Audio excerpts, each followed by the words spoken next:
lawyers.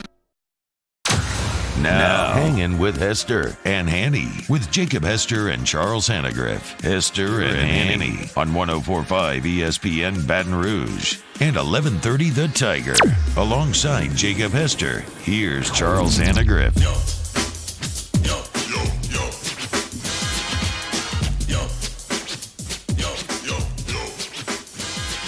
Hey, good afternoon and welcome to Hangin with Hester and Hanny, 104.5 ESPN Baton Rouge. If you're listening with us up in Shreveport on 1130 The Tiger, watching on CST or on YouTube, welcome in.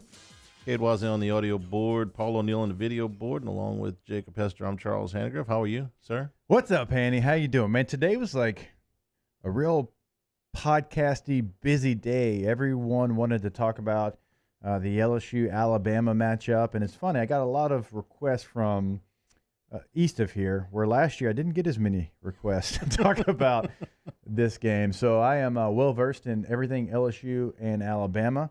I'm excited about today's lineup. We're going to talk to a lot of guys about different issues. Alex Scarborough of ESPN set to join us here in about 15 minutes. We got Cole Cubelic to come on because we talked so long yesterday about offensive line play, and I started to really think like nobody breaks it down better than Cole Cubelic. So I can't wait to talk with Cole to ask him, what's going on with this LSU offensive line, what's some things that he saw after we heard Liam Shanahan's quotes yesterday. Tell us what that means exactly. Of course, Dr. Etheredge will be with us as well, so hopefully nothing breaks, because every time he comes on, something breaks right before he comes on. So excited to be here and to get down to the nitty-gritty of some of the offensive line struggles later on in the show as well. We can have Dr. Etheredge talk about Steelers-Ravens. Yeah, absolutely. They're having issues. They're supposed to play in a few hours, but they're supposed to kick off before we finish. 2:40. 2:40, right? Yeah. Our time. So we'll see. How about that? The Rockefeller tree trumping the NFL game. Hey, schedules are schedules, man. I mean, a lot of advertisers that probably played to be in that spot. I'm going to go on record as saying that Rockefeller tree lighting has been well sponsored. It's all about budgets, right? Does money talk in 2020 more than ever before? Oh my goodness, you know that it does. So you're getting a lot of requests over there. There's this idea out there that LSU is going to get thumped this weekend, and they almost certainly will. But that in some way it's going to be worse because they had the audacity to celebrate after last year's game. Right.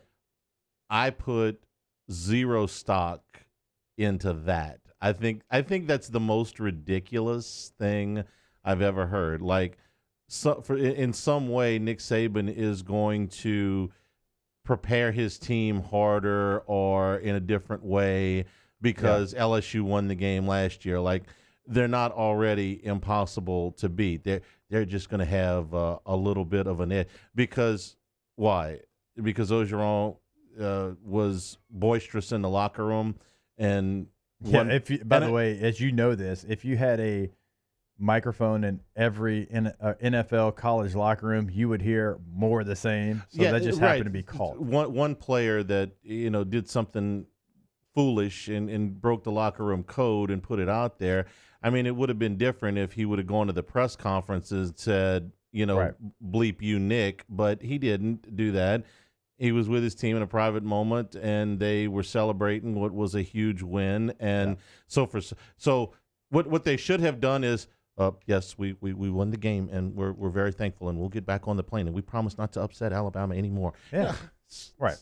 No. Everybody knows what that game meant for LSU, but knowing Nick and playing for Nick, he wants this week to go off without a hitch, and he doesn't want to make it too big, and he doesn't want to make it about last year. Now, will he, talk about, hey, now we remember what these guys did last year on our field? Will he say that? Sure, yeah, absolutely. Okay. But if I'm Nick, I think that you have to make it more about this year's game than last year's game, which I know he will do. Will Alabama's players maybe do something a little bit extra after the game because LSU did celebrate on their field? Yeah, probably. Sure. But also Nick probably doesn't want them to do that. So Nick wants to beat everybody every year. Yeah. And this is just a team in his way to get another championship. We're going to practice harder because they said, come on, give me a break. frankly, have bigger fish to fry than LSU. Okay, there's a game with Florida coming up in a couple of weeks. It's one of just a handful of teams that have any chance to beat them. They've got a game after that with somebody in the playoffs, and then a game after that with unless somebody Florida in the beats them, playoffs. Hanny. Unless Florida beats them. They've got 3 games that they could potentially lose: an SEC championship game, a national semifinal, and probably the national final. And I right now I wouldn't bet against them losing any of those games, but they could if they don't go out there and play their best. Florida is capable of beating them. Clemson is capable of beating them. Maybe on the right day, Ohio State is capable of beating them. I don't know. But those are the games that are going to lead them to a chance. Yeah. I mean, look, I can't sugarcoat the fact that LSU is a 4-touchdown underdog, better than a 4-touchdown underdog, okay? It would take let me put it this way. 1993, Alabama was on I think it was a 30-game unbeaten streak. They'd had a tie in there, but it was a 30-game unbeaten streak. They were riding high. They had won the national championship the year before, and LSU was in the middle of Curly Holman. And LSU went to Alabama and won the game. Mm-hmm. This would be a bigger upset than that. Now think about that. The worst coach in the history of LSU football, the worst by far. Tell us how you feel. It's not even my opinion. It's a fact. The worst coach in LSU history in the middle of his tenure, on the road against the defending national champion on a better than 2-year unbeaten streak, and LSU won. And this would be a bigger surprise than that if LSU won on Saturday. Give you some kind of idea? You're way more the LSU historian than I'll ever be, without question. If LSU did pull this victory off, would it be the biggest ever for you? Yes. Okay. Oh, yeah. They've never bigger been than 97 Florida. LSU was ranked in 1997. You know, they were underdogs to be sure, but not of this. You know, that team ended up winning. I believe it was. Let me think about this for a second. That was a 9-win team, I think, when they finished. They were ranked. Mm-hmm. They were. You had some real NFL talent on that team. I mean, not that there's not NFL talent on this team, but you know, you had an experienced quarterback. The game was at home in front of a packed house. This game's at home in front of whatever's going to be there on Saturday. The 93 game is what I consider the biggest upset in LSU history. That was the pigs fly over Alabama game because of where LSU was at the time and where Alabama was at the time, and the game was on the road. What's the breakdown of that game? What happened in that game? Because, like I said, Chad Loop happened in that game. The offensive line happened in that game. They contained David Palmer in that game. There were a few little quirks in the game, but LSU just played really well. Ask Kevin Mawai. Kevin Mawai was on that team, and you're talking about an NFL Hall of Famer, but there wasn't an overflowing amount of NFL talent on that LSU team. They played most of the team played way over their head that day, and you know, good for them. That was it was a big day. I remember Loop having some key passes in that game, and it was just, to be honest, it was just fluke. If those two teams played another 10 times in a row, Alabama would probably win all 10 of them and win them convincingly, but it was just one of those days. This would be a bigger upset than that, in my opinion. I mean, yeah, you're throwing out there the biggest upset. And two, it should be said that in the last 20 years, there's really not an opportunity to have the greatest upset because of what LSU's been. They've never been this big of an underdog. I mean, in the modern day that I can remember. And so by the numbers, I think it would definitely go down as the biggest upset in LSU history. Hey, Paul, is there any way you can pull this surface up so we can illustrate something here? Because to your point of it being LSU, Alabama, look at all the purple here on that map. And I'm showing to the radio audience, I'm showing a map of Tiger Stadium and available tickets right now. So all of the purple is what's available in Tiger Stadium on the secondary market right now. Did you ever think that we would be 3 days away from an Alabama LSU game and there's that much availability? including multiple tickets under $100 on the secondary market. There's been years when you could pull this up and the 634, 638 sections would be $800. This is the the short answer is no. The perfect storm of events to happen here. Number one, before you get to who you're playing, when you're playing, or how you're playing, you've got all of the pandemic rules. There are a lot of people that have opted out. They sent their season tickets back, said, roll me over to next year. So before you even start, before you even know who you're playing, you've got that. Then you have the next group of people, which is the people that opted in, that have been to a couple games this year and gone, you know what? This wasn't all that much fun. I mean, we've heard that from people. It's like, I got to wear a mask the entire time. You know, the food and beverage distribution is limited. I can't tailgate. This just wasn't there's only a certain amount of people that I'm allowed to be around. The band doesn't go on the field. You know how many people go to see just the band? You'd be surprised. That say, hey man, you know what my favorite part of it is the band. The band can't go on the field. So then you get past all of that. Then you get to how bad the team is playing, and then you get to the fact that they're playing against an opponent that is likely to beat them and beat them badly. No, you put in all of those things, and then I'm not surprised. Inside the Bayou 4 chat here on YouTube, Stephen Miller, I never thought I'd turn down free tickets to Alabama either, but that happened last night. Brian Burgess, I've done the same this week. Yeah. You have to be the diehard to go this week. I'll be there, baby. You'll be there, and we're going to do our normal coverage that we always do. But I'm realistic. I know the circumstances surrounding this game. This is not a normal LSU Alabama game. I'm a meathead. I'm a jock. I fully embrace both those things. It's fine. I'm always going to try to find a way for LSU to win. And I realize what they're up against. I just want to see improvement. And that's not like a moral victory. That's not me just waving the white flag. No. Where this program is right now, we've seen improvement on the defense over the last 2 weeks. Okay, that's great. I want to see continued improvement. I want to see the offensive line give whoever's back there, quarterback, time to breathe and allow him to hit those targets, those fresh. Because you know what this is? This is an opportunity now that Marshall's out for Butte. You know, if Trey Palmer's able to play in this game, John Trey Kirkland knows an older player, but I assume he'll be back next year. Coy Moore, Eric Gilbert. I mean, opportunity. Okay, so I want to see you take advantage of opportunities given to you. Now, did you necessarily want some of these opportunities with Terrace Marshall out? No, but that's what you have. Mm-hmm. Okay, so I want to see some fight. I want to see some dog in some of these players, and that for me would go a long way. That's fair to hope for. We're brought to you by Richards Honda, home of the warm and fuzzy feeling. Hanging with Hester and Hanny, 104.5 ESPN Baton Rouge. Hanging with Hester and Hanny.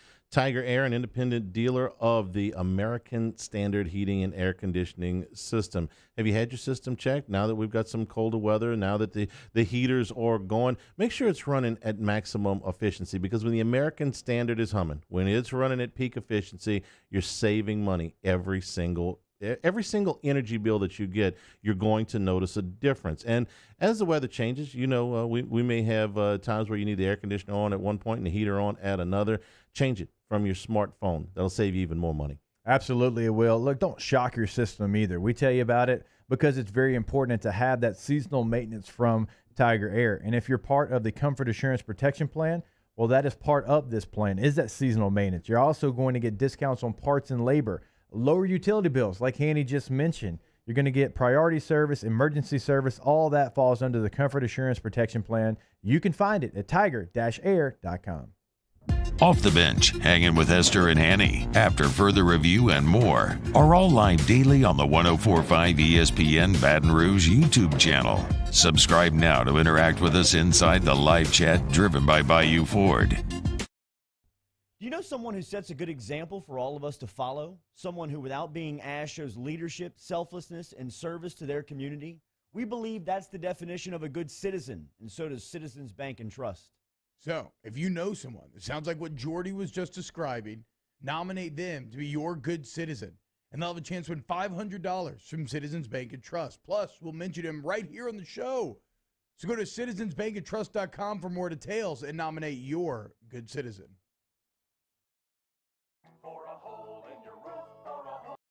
Hello? What's up, E? What you doing? Chilling at the office working. You? Hanging at the job site. Chilling. Roof's up? Hey, Greg, roof up? Roof's up. Roof's up. Roof's up. Roof's up? Roof's up. Roof's up! Roof's up! Beautiful roof every single time. True. True. Are you a licensed contractor? There's lots of good contractors in Louisiana doing work the right way, but unfortunately, too many unlicensed contractors are working outside the licensing requirements. Working as a contractor in Louisiana requires a license for the company doing the work. The Louisiana State Licensing Board for Contractors wants to help you get licensed to allow you to conduct work legally. It's not difficult to get the license. We can help you. Go to lacontractor.org for more information. Licensed contractors, it's the law. Gulf Coast Bank and Trust is a local bank with a straightforward philosophy. It's about doing the right thing for our customers. Participating in our community with annual local fundraisers. Offering individual attention in a modern banking atmosphere with a trusted local company. Gulf Coast Bank invested in technology with a local touch, giving our customers the power to bank anywhere, anytime. We're building relationships through personal service as the bank that cares about you. Gulf Coast Bank and Trust, the bank that cares about you. This isn't just another day. It's so much more. Kelly's life was put on hold when her auctioneer primary care doctor discovered a rare blood disorder. Her doctor connected her to an auctioneer care team of cancer, heart, and kidney specialists. With multiple primary care locations around Baton Rouge, same-day appointments, and online scheduling, we're relentless about keeping you healthy. Auctioneer Baton Rouge, innovating healthcare for Kelly. At All-Star Toyota, you get it all. If you're in the market for an all-new Toyota vehicle, come see our friendly and knowledgeable sales team at All-Star Toyota. Located in Baton Rouge at the corner of Airline and Goodwood, we've been serving our community since 2005 by offering a large selection of new Toyota cars, trucks, and SUVs. Get behind the wheel of your dream car and take a test drive at All-Star Toyota today. Coming up on Thursday's Off the Bench, Executive Chef Michael Johnson answers all of your Munchies questions. Recap a little Wednesday afternoon football. Can the Saints sweep the Falcons? And some hope for LSU? Off the Bench, 104.5 ESPN.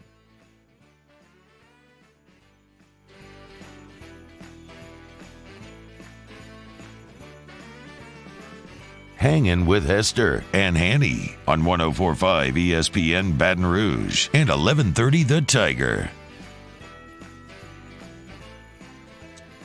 And we're brought to you by Richard's Honda, home of the warm and fuzzy feeling. Alex Scarborough from ESPN joins us now. Alex, good afternoon. Good afternoon. How are you guys? We're doing well. A year makes all the difference in the world. Last year when LSU played Alabama, this was one of the most anticipated games of the season, and it turned out to be a fantastic game. And this year, it is the biggest spread in the point spread in the history of the modern history of the series anyway. Alabama's on their way to the college football playoff, and LSU is hoping to play spoilers. So how do you approach this game if you're Nick Saban?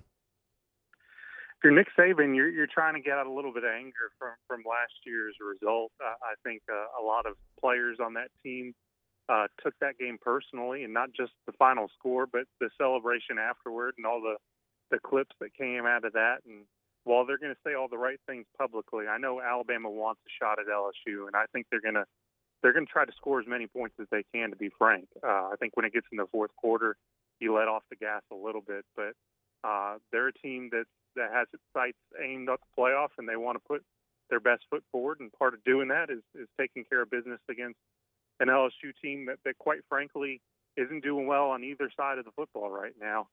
With a rookie quarterback, with their best receiver out now, with a defense that just looks lost at times. This isn't a good game for LSU, I fear, and I think Alabama's going to try to take advantage of that as much as they can. Alex, obviously, we knew this LSU team was going to look a little different after all the guys that they lost. But, teams and programs like LSU, they lose a lot every year. Alabama is in that same category as far as they do lose guys to the NFL. So after you lose a Tua Tagovailoa, you lose 2 first-round receivers, you lose Jalen Waddle kind of in the middle of the year, did you ever think this offense would be able to put up the numbers that they're putting up without those guys? Not really. I did not. I knew that they would be good in terms of skill players at receiver, running back. I thought their offensive line had the potential to be one of the best in America. The question for me was, what level would Mac Jones play? And I don't think anybody expected the way he's played this year. I thought the Auburn game and the Michigan game right after that showed a lot, but he's taken a step forward even from there. And while he doesn't have elite talent in terms of athleticism or really his throwing arm, it's the ability to make quick decisions. It's the confidence, taking deep shots. When he has a mistake, he gets over really quickly. A lot of that, quite frankly, reminds me of Joe Burrow. So he's taken his game to another level and really unlocked what Alabama is able to do when it does have all of those players at all the different positions. Even when they lose a Jalen Waddle, you insert a guy like John Mechie, who's immediately one of the better receivers in the SEC. This offense has really taken off with Steve Sarkisian continuing to call plays. But the surprise, if anything, definitely starts and ends with number 10 at quarterback and Mac Jones. Alex, looking ahead to an SEC championship matchup with Florida, it's one of the handful of teams that would have a realistic chance to beat Alabama. When you take a look at that matchup, what is the key matchup? What is the one area that either team might be able to exploit the most? Well, I think it's both offenses' ability to attack both teams' defenses. I think Alabama's defense, while it has improved, I don't think it's really played an offense near on the level of what Florida has with Kyle Trask, with all the weapons they have at receiver. Kyle Pitts might be the best player, period, in college football. And what Alabama has struggled with a lot is defending the pass to the running back and to the tight end. And that's what Florida really likes to do. So I think Florida has the ability to score points.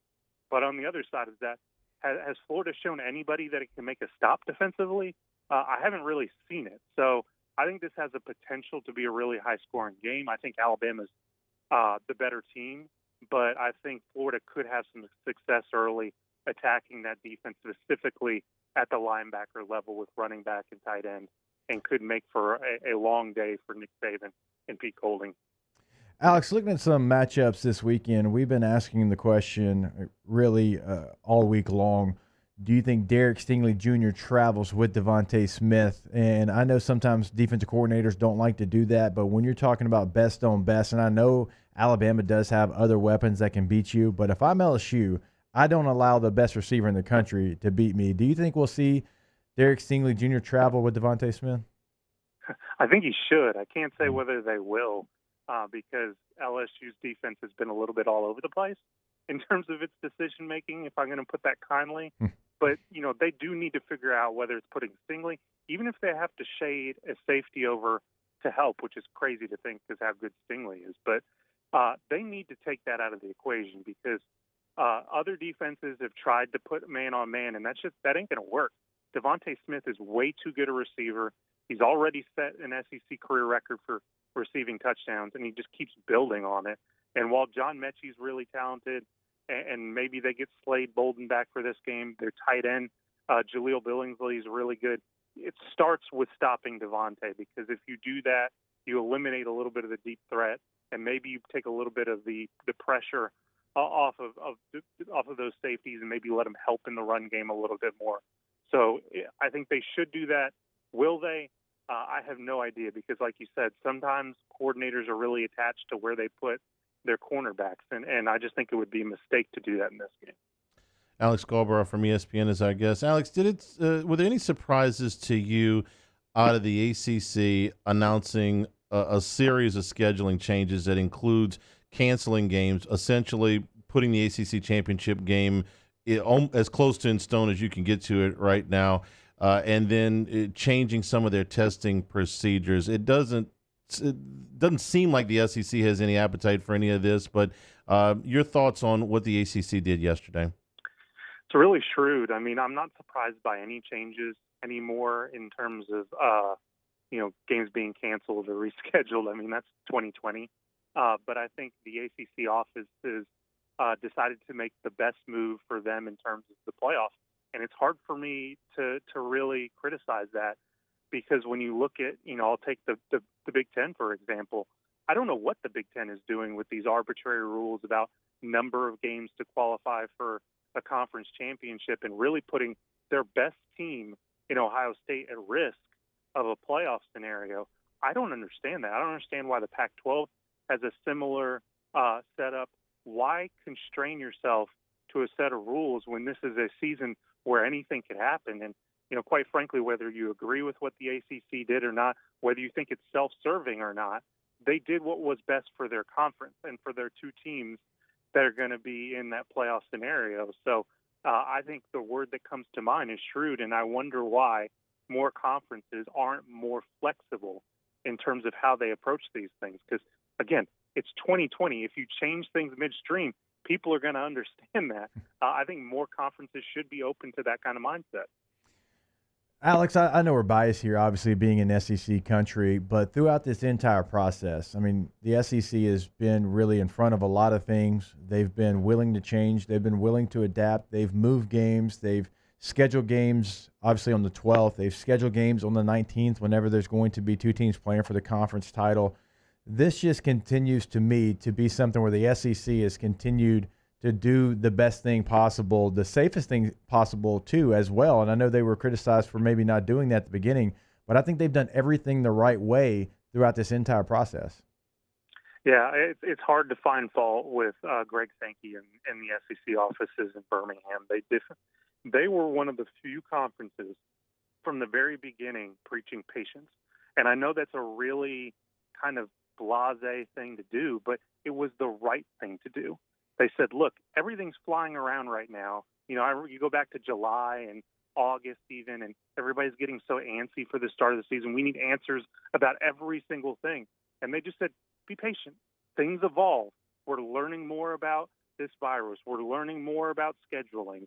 We're doing all these things. And, that's hard to do when you're facing public pressure, when you're facing pressure from coaches and everybody involved wanting to have answers.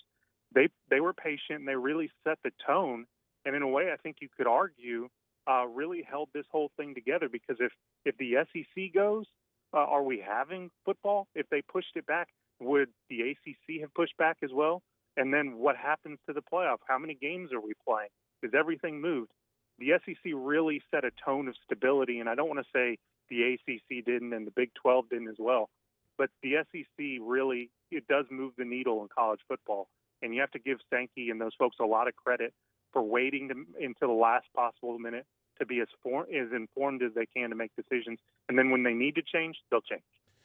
We finally got some good news yesterday from the CDC, and the high-risk contacts who are asymptomatic can now return to normal activity after 10 days, and they can leave the quarantine after the 7th day with a negative test. This supersedes the 14 days that they had before. Alex, last question: does this save college basketball and allow college football to get to the finish line? Yeah, it's the biggest glimmer of hope that we've had in a long time in terms of that happening. I think basketball still has a lot of hurdles because of how many games they want to play and how limited their roster sizes are. They're going to have to be very flexible in terms of scheduling. But going from 14 to what we have now, whether it's 7 or 10 days, is a huge improvement. I know there's a lot of football coaches around America going, God, I wish we could have had this a month, 2 months, 3 months ago. But again, the science evolves, you learn more. But there's no doubt that this is going to be a huge help for basketball and really hopefully get football across the finish line, like you said, because that 2 weeks is really hard, a difficult thing, because it potentially takes 2 games out of the equation. And it's just such a long stretch in terms of scheduling and making those changes. So it's going to help. It's maybe a little too late for college football on the whole, but for basketball, it's a huge thing. And maybe for the playoff down the road, it can be a big benefit. Alex, thank you for your time today. We appreciate it. Enjoy the football weekend. We'll talk to you soon. All right, my pleasure. Thanks, fellas. Alex Scarborough from ESPN. This is Hanging with Hester and Hanny. We're brought to you by Richard's Honda, home of the warm and fuzzy feeling. 104.5 ESPN Baton Rouge. Hanging with Hester and Hanny. All right, brought to you by Garcia Roofing. We've been telling you over the last couple of weeks, yet again, on the LSU 100 fastest growing Tiger businesses, coming in at number 19 on that list this year. Best of Ascension as well, racking up the awards over at Garcia Roofing. Been doing it since 1992 in Baton Rouge, New Orleans, Covington, and the North Shore. Please, I tell you every single day, take full advantage of that free roof inspection. If it's free, it's me, and it's getting done by the best in Garcia Roofing. It saved me thousands of dollars, and yes, it can do the same for you at no charge. Don't forget about the 50-year warranty with Garcia Roofing, superior craftsmanship. It's got the best warranty in the roofing industry. Roof now and pay later. Your trusted home improvement experts in Baton Rouge, New Orleans, Lafayette, and on the North Shore. You can call 225-756-3100, 225-756-3100, or online. It's GarciaDidMyRoof.com. Our listeners fire off their opinions on the jimsfirearms.net hotline at 499-1045. Keep listening for your next chance to shoot us your thoughts with the jimsfirearms.net hotline on 104.5 ESPN Baton Rouge. What do Honda lovers look forward to this time of year? Aside from family, turkey, and pie, happy Honda days at Richard's Honda. It's that time of year when everything is at clearance prices. And since we're stocked up on inventory, you'll have plenty to choose from. Over 700 in stock at transparent prices. Happy Honda days makes happy customers. Come see why people call Richard's Honda the smart choice. I-12 at Millerville Road and richardshonda.com. Are you a licensed contractor? There's lots of good contractors in Louisiana doing work the right way, but unfortunately, too many unlicensed contractors are working outside the licensing requirements. Working as a contractor in Louisiana requires a license for the company doing the work. The Louisiana State Licensing Board for Contractors wants to help you get licensed to allow you to conduct work legally. It's not difficult to get the license. We can help you. Go to lacontractor.org for more information. Licensed contractors, it's the law. Gulf Coast Bank and Trust is a local bank with a straightforward philosophy. It's about doing the right thing for our customers. Participating in our community with annual local fundraisers. Offering individual attention in a modern banking atmosphere with a trusted local company. Gulf Coast Bank invested in technology with a local touch, giving our customers the power to bank anywhere, anytime. We're building relationships through personal service as the bank that cares about you. Gulf Coast Bank and Trust, the bank that cares about you. Gulf Coast Office Products is a nationally recognized Savin office equipment dealer based right here in Louisiana. Over 100 employees strong, Gulf Coast has the boots on the ground to support all vertical markets, from education, engineering, legal, and finance. With the latest in office technology, from desktop to production segment units, Gulf Coast and Savin have the perfect fit for you. Call 225-756-2644. That's 756-2644 for Gulf Coast Office Products.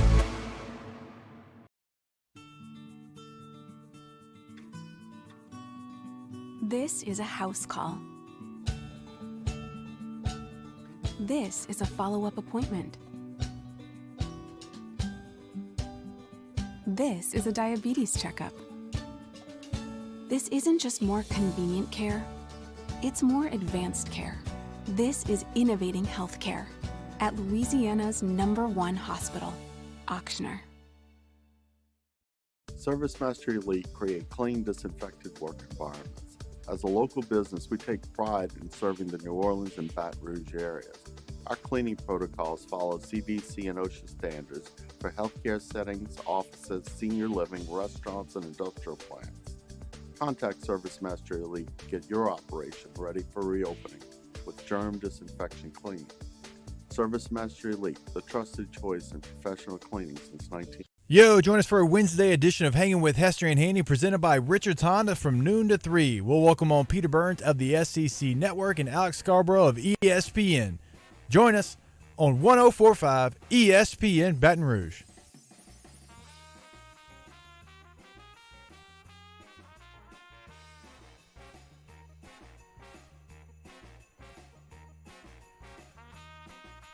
Hangin' with Hester and Hanny on 104.5 ESPN Baton Rouge and 1130 The Tiger. Bayou Ford powers the all-new 104.5 ESPN Baton Rouge mobile app. Download the app today and watch our shows daily. Listen to us live wherever you go. Find what you missed on demand and more. It's a free download available for both Apple and Android devices and powered by Bayou Ford. Real quick programming note. Peter Burns is, shocker, playing golf. The game went a little long. They had some weather, I believe, up in the Charlotte area, so it got delayed. So he will be with us tomorrow, but it's okay because we still have Cole Cubelic coming on to talk offensive line play, which I'm really excited about. So blame PB for playing golf or doing God knows what. Well, man deserves a day off. I mean, my goodness. I already filled in for him this morning. That's why I do Wednesdays on the SEC radio network. Wait. Hang on. You fill in for people to go play golf? Every Wednesday. He plays golf every Wednesday. Well, I can pick a day and go play golf. Yeah, I get paid like extra to do that. Cade, can we see about getting Hester paid extra so I can go play golf? Maybe Besh will take me. Oh, no question. He's there right now. I guarantee you. I don't know. I hadn't talked to him. I guarantee you he's got a club in his hands. By the way, I was playing Top Golf last night. So I told you yesterday was my 9-year-old's birthday, and he took a group, and we're out there playing, and my wife, who's a champion, she took them to a bay, and she was playing with them, and I took my other boys, and we were playing on the bay next to them, so we were having some fun, and I had the driver out. Well, I'm trying to see how far I can hit it. It's Top Golf, right? And my sons start to beat me, and I start to see the score. And so like a good father would probably continue to hit his driver just to see, how far he's hitting it. And there's another type of father that would go into the bag and get the wedge and start to try to score points. The competitor, and you just never takes a day off, right? I couldn't help it. I'm sitting there thinking, I know this is sad. Did you win? Yeah, I did. Okay. I was like, Bully. I can't allow my 11-year-old to talk trash because he will. Well, so no, I got the wedge so and I started scoring some points. We'll pardon you this time. You're teaching competition. I think that's probably good. We've had to have so many days where we've had to lead or comment on negative stories due to COVID. And so it gives me some, I don't want to use the word joy, but some relief to be able to report, and we touched on it with Alex Scarborough, and I can't wait to talk to Dr. Etheredge about this because I think this is the first of what I think is going to be a series of game changers that we're finally starting to make some progress, and you can see the light at the end of the tunnel, and it's been hard to see at times. But the CDC's guidelines for high-risk contacts going down yesterday, it's such a huge deal. This is asymptomatic people this is the contact tracing rule. And what we've been saying for a while now, what Dr. Etheredge has told us, what other doctors and trainers have said is, listen, the contact tracing tells us, the information tells us that once you get past this 7th day, the chances of you getting it after close contact are very, very slim. And after 10 days, it's almost none. And yet they were still on the 14 days without any ability to test out of it. Now you're going to cut that in half with a negative test. This is, I don't know exactly how many of the football games that got canceled would have been played had this been in place 2 months ago. And I understand why it wasn't in place 2 months ago. We learn about this this virus every day. But I do think now that college basketball has a fighting chance to get to the finish line. And frankly, with the old restrictions, I mean, you just saw it. They've been playing for less than 2 weeks, and you could see, man, they ain't going to get there. Put this in, and they've actually got a fighting chance. So the question now becomes, how quickly can the leagues implement these procedures and these guidelines and get to it? And it'll allow college football to get to the finish line. And there was another piece of good news. I at least I think this is good news. I didn't realize this till I looked at the scoreboard this morning. This has become kind of my daily ritual as part of show prep. I look at the scoreboard every day to see how many games have been canceled. Because if you just look for the stories about games getting canceled, they all sort of run together. Without looking, Hess, how many games have been canceled for this weekend? Without looking, 7. Just 2. Okay. Just 2. Last weekend it was 18. Yeah, that's okay? right. I was trying to somewhat cut that number in half. And now it's only Wednesday, okay? Right. But hey, look, at least you've got some kind of progress that is being made. Now I want to get to this thing that the ACC did yesterday. They've changed. I think the league was embarrassed by what happened with Clemson and Florida State and should have been. Right. And I think what they're doing is they're stepping in and saying, okay, the adults in the room here are going to keep you kids from bickering with each other over my doctor's smarter than your doctor. And so they changed their testing procedures, and you're going to have a PCR on Thursday, and you're going to get the results before you travel to the game. So we're not going to have this $300,000 bill for no reason. Right. The other thing they did was they canceled a couple of games. Now, I know the answer to this question before I ask it of you, but I'm going to ask it anyway. Do you think the SEC's got any interest in a similar end to their season? Canceling some games that would be maybe on December the 19th or even December the 12th. No. I knew the answer. I just wanted. I just figured I'd and even ask. going back to your last point about some of the changes with the CDC, it's refreshing to have faith in your conference that they're going to take that information and use it, and not just let it sit there. Like, I fully have faith in the SEC that they'll see that, take that information, and they'll implement it in their protocols. Like, it's not just lip service. And look, when the commissioner's office has done things that we don't agree with, we've called them out. Mm-hmm. But also, during this entire deal, they have been the winner because they have taken their student athletes and their interest and their health and all that into account, right? And they've done best by them, and they've got them on the field. You've had missed games, but you know what? They were flexible. They said, you know what? We'll make those up on the 12th and the 19th. You've had postponed games. That's true. This actually, now that you've gotten, if they can get this rule passed, even if they don't, I think the SEC goes to the finish line for two reasons. Number one is the money. Okay, Mm-hmm. I don't know how much money ESPN or CBS would make them refund if they don't get every game in, but whatever it is, it's something, and every penny counts right now. But the other reason is, I think, this is just my opinion, I think that Greg Sankey wants to look at this and be able to set this up as an example for everything they do in the league, in every sport. They put a plan together. They stuck to the plan. They had to make modifications to the plan, but they got to the end. Yeah. And I think he wants to say, they got to the end. It's like, just cancel a few games. They don't really mean anything in the standings. It's not going to cost us that much money. It would be easy to just say, you know what? And that's what the ACC did. Said, we don't need those games. No, I think Greg Sankey wants to be able to stand in front of his presidents and his athletic directors and all of his coaches and say, we are going to be diligent in our planning. And when we put a plan together, it's going to be with a great deal of research and with the absolute best interest of the conference and the schools and the student athletes. When we put that plan together, we mean it. Right. We'll be flexible as more information becomes available, but we ain't going to quit. We're going to see it through because you know what? It was really tough in football. It was really tough, but we put a plan together. And we stuck with it. We didn't cave to public pressure. We didn't cave to other conferences, Big Ten, saying, you know what, follow our lead. No. We'll be the leaders on this. And we had a plan. We stuck to it. We scheduled 70 games in the Southeastern Conference, and we played 70 football games. We crowned a conference champion. We sent a team, maybe two, to the playoffs. And if the Big Ten had their problems, that's their problem. If the Pac-12, the ACC, whatever we set a plan, we stuck to it, and we got to the finish line. We can do this in basketball. We can do it in baseball. We can do it in all of our spring sports because this is what we do. We don't panic, and we don't cave. And they were patient as well, right? Even at the beginning of it, we know they were patient, and Alex just mentioned that in his interview, but also rescheduling these games. Like, we assumed what the schedule would be, or we tried to do it ourselves, and they didn't rush a schedule. They said, hey, just relax. We'll get a schedule together. We'll get LSU Alabama. We'll get LSU Florida. We'll find a way for them to play Ole Miss. We'll get that game in.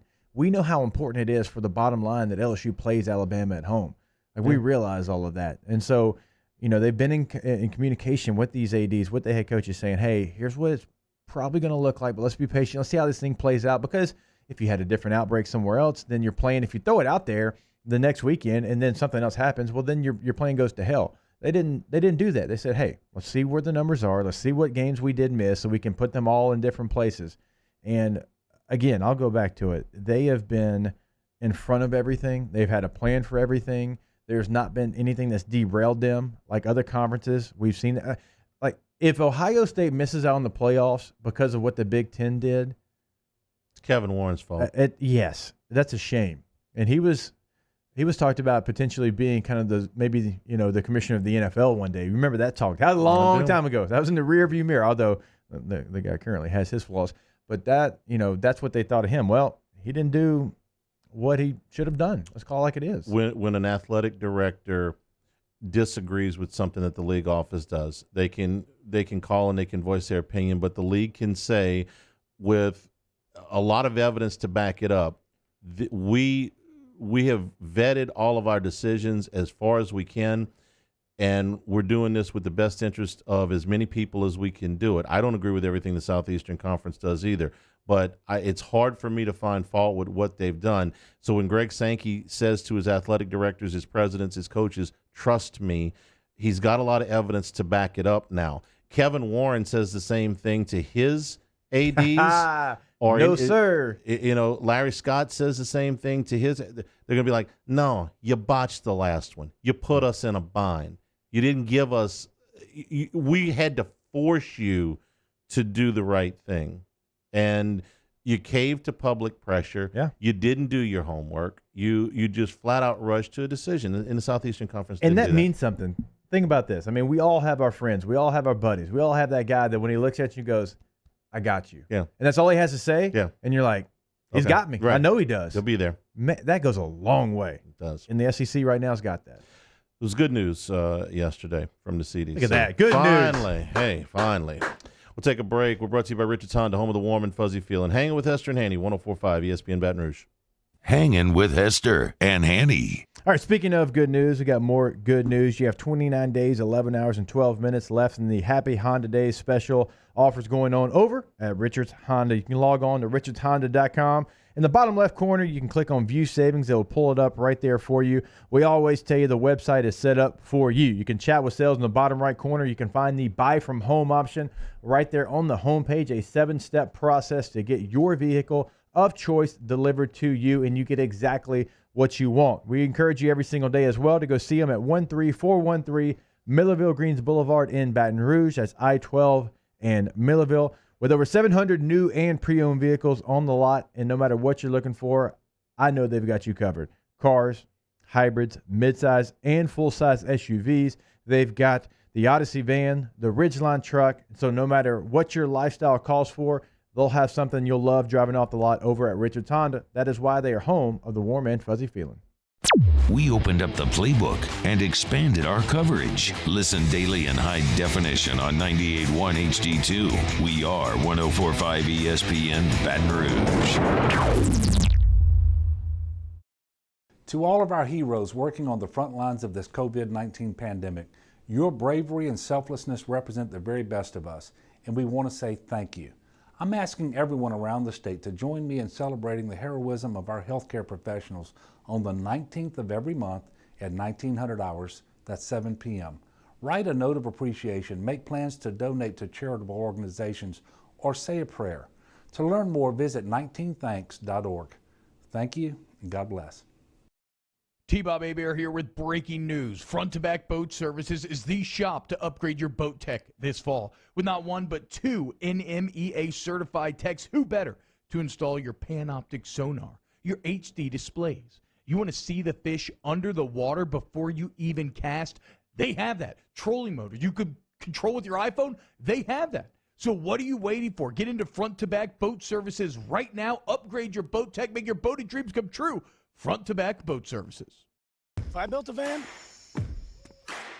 it would do more than haul. It would carry my entire business. I'd make it available in dozens, if not thousands of configurations. It would keep an eye on my fleet. And an eye out for danger. If I built a van, I'd make it available in diesel and gas. And I'd build it right here in South Carolina. Introducing the all-new Sprinter, starting at $33,790. Built in the USA. Mercedes-Benz. Vans. Born to run. You may not know about the 4Kids Foundation, but you've probably heard of the Zurich Classic. And the Zurich Classic exists because of 4Kids. But it's what happens after the tournament that really counts. 100% of the proceeds are donated by the 4Kids Foundation to hundreds of local charities, totaling more than $40 million, all to help local children and families in need. 4Kids helps kids through golf, because every child deserves a shot at a brighter future. I've been doing business with Luba for 25 years. They're dependable, trustworthy. It's just the attention to detail with our clients. Our folks have years and years of experience. They're highly trained professionals, but many companies have that asset. What I'd like to think makes Luba a bit different is that we use those talents in a way that truly is dedicated to serving the needs of the folks who depend on us. Gulf Coast Bank and Trust is a local bank with a straightforward philosophy. It's about doing the right thing for our customers. Participating in our community with annual local fundraisers. Offering individual attention in a modern banking atmosphere with a trusted local company. Gulf Coast Bank invested in technology with a local touch, giving our customers the power to bank anywhere, anytime. We're building relationships through personal service as the bank that cares about you. Gulf Coast. Hey, it's Matt Moscona inviting you to join us for Wednesday's Hump Day AFR presented by Plucker. So how much has the Saints offense changed with Taysom Hill? Danny Heifetz of The Ringer broke it down. He joins us. Join us as well, 3 to 6. 104.5 ESPN Baton Rouge.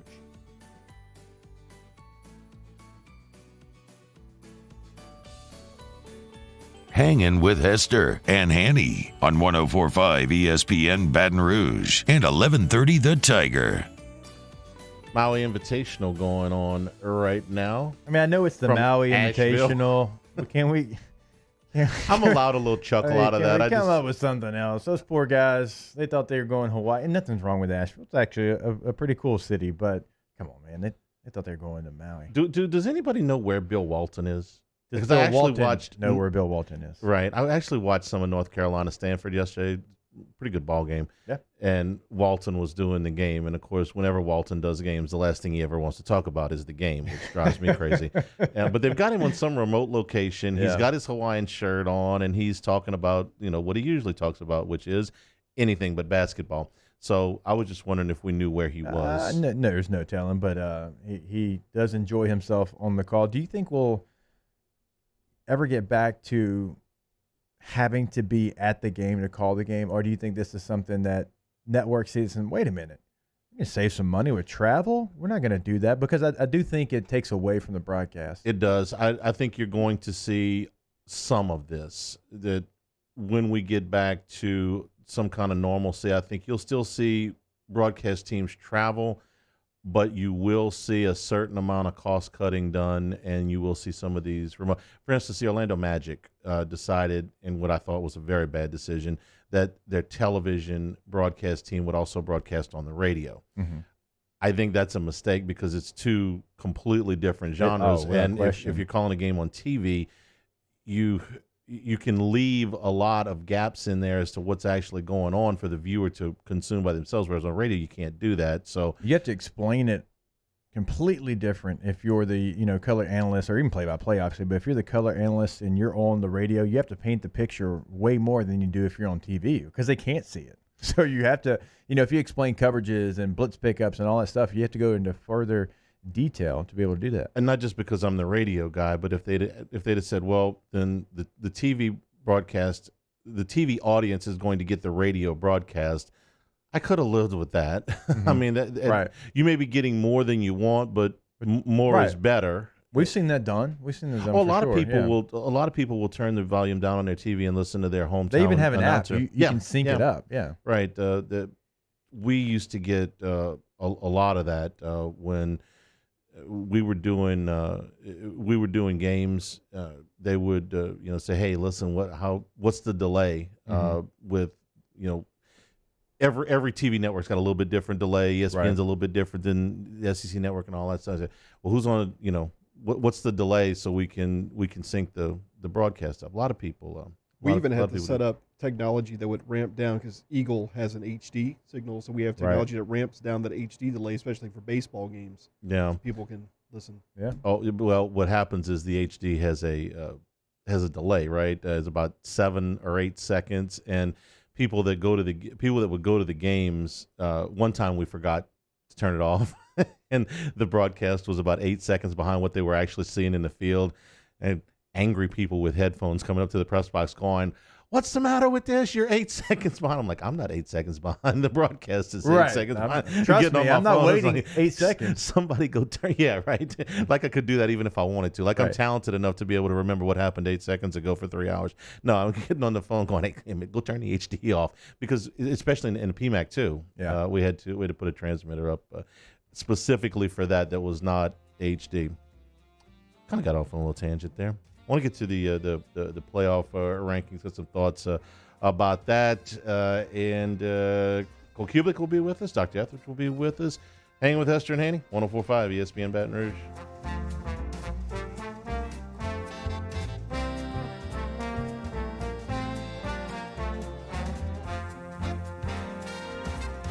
Hangin' with Hester and Hanny.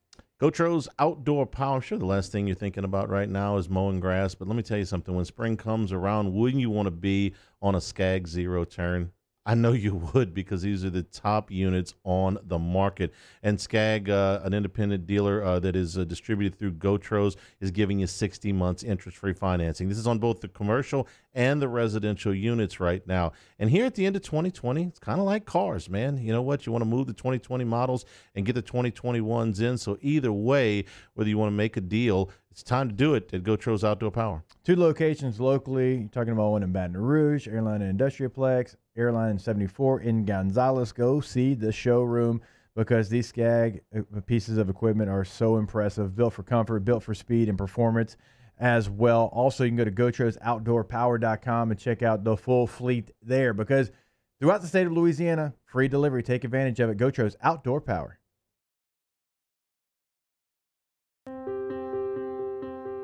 This isn't just another day. It's so much more.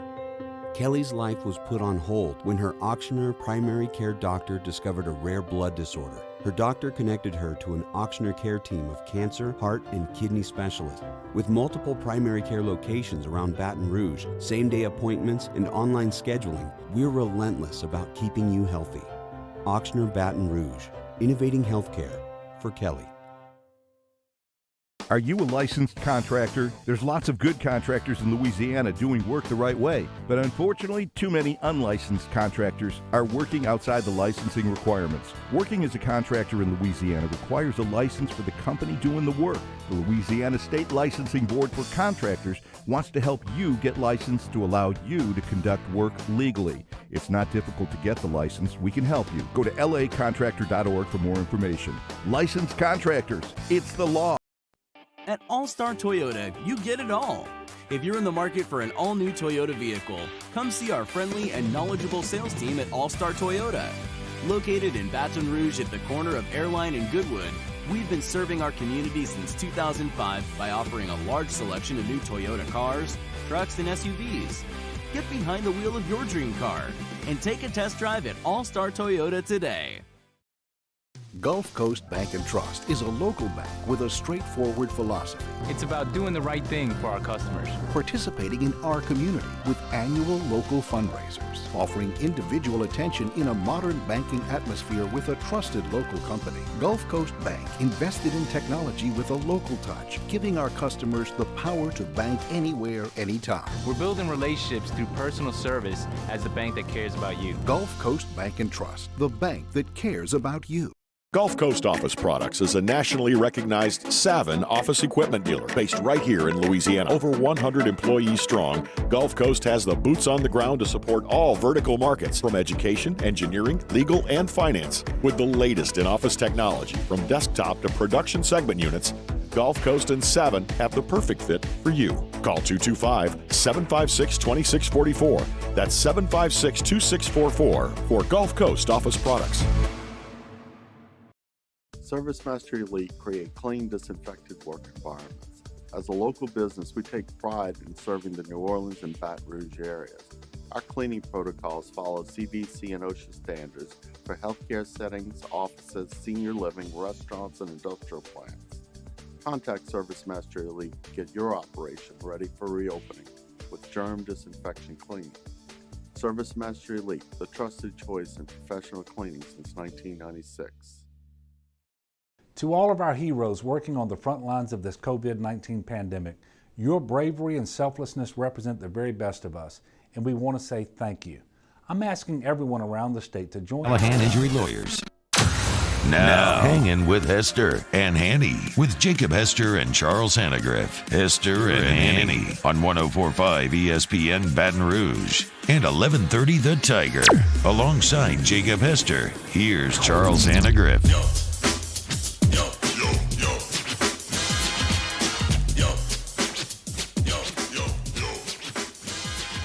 Hour number 2, Hanging with Hester and Hanny, presented by Richardson, the home of the warm and fuzzy feeling.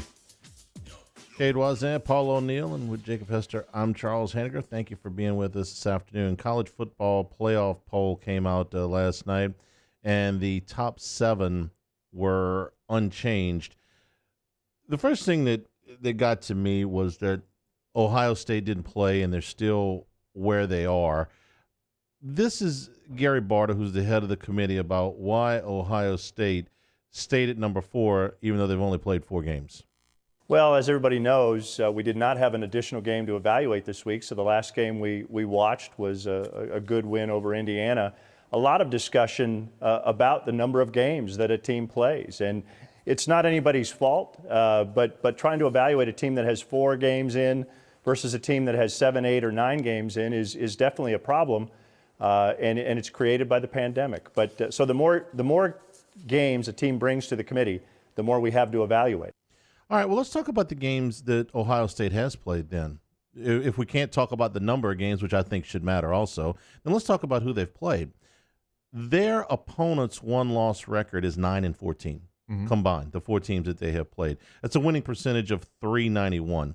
Their strength of schedule is 39th in the country, and they have exactly 1 win over a team that has a record better than 500. So I ask you, if we did blind resumes, I like to do blind resumes because I think they eliminate the bias, especially if you're not able to figure out who we're talking about when you do if I did a blind resume and you didn't know who this was Team X, and I told you they were 4-0 and they had beaten teams with a record of 9-14. And their strength of schedule was 39th in the country, and they'd beaten exactly 1 team over 500. Where would you rank them? Not in the top 4. Not in the top 4.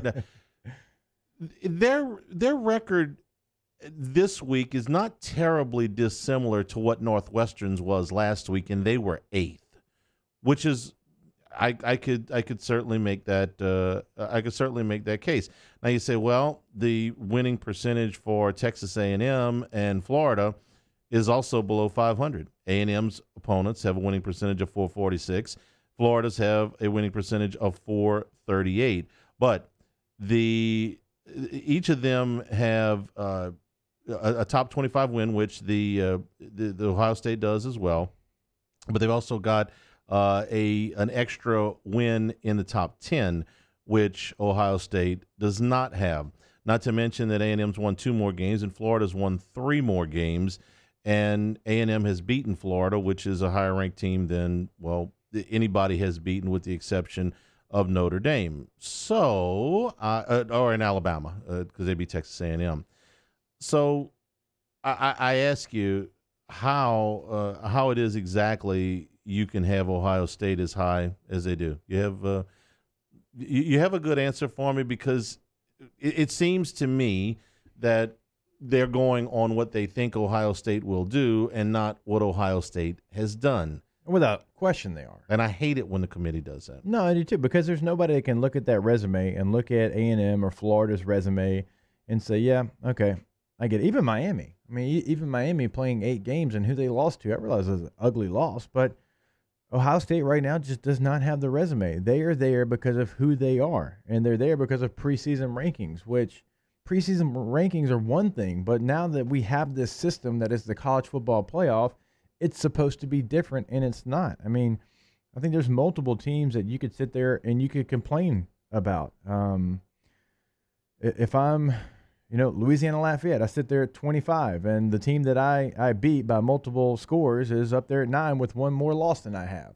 I mean, that's a real argument that you can make. I realize who they've played after that, but hey, wait a minute. We beat y'all. You have one more loss than we do. Yeah. So why is it, Texas A&M and Florida, the head-to-head matters, but in this case, because UL Lafayette's not in a Power 5 conference, Iowa State gets up where they are, 16 spots ahead of you. They're going to tell you strength of schedule there, and I get it. Okay, but there's just so many things that I feel like are misconstrued here. I mean, you should not be that many spots ahead of a team that you lost to.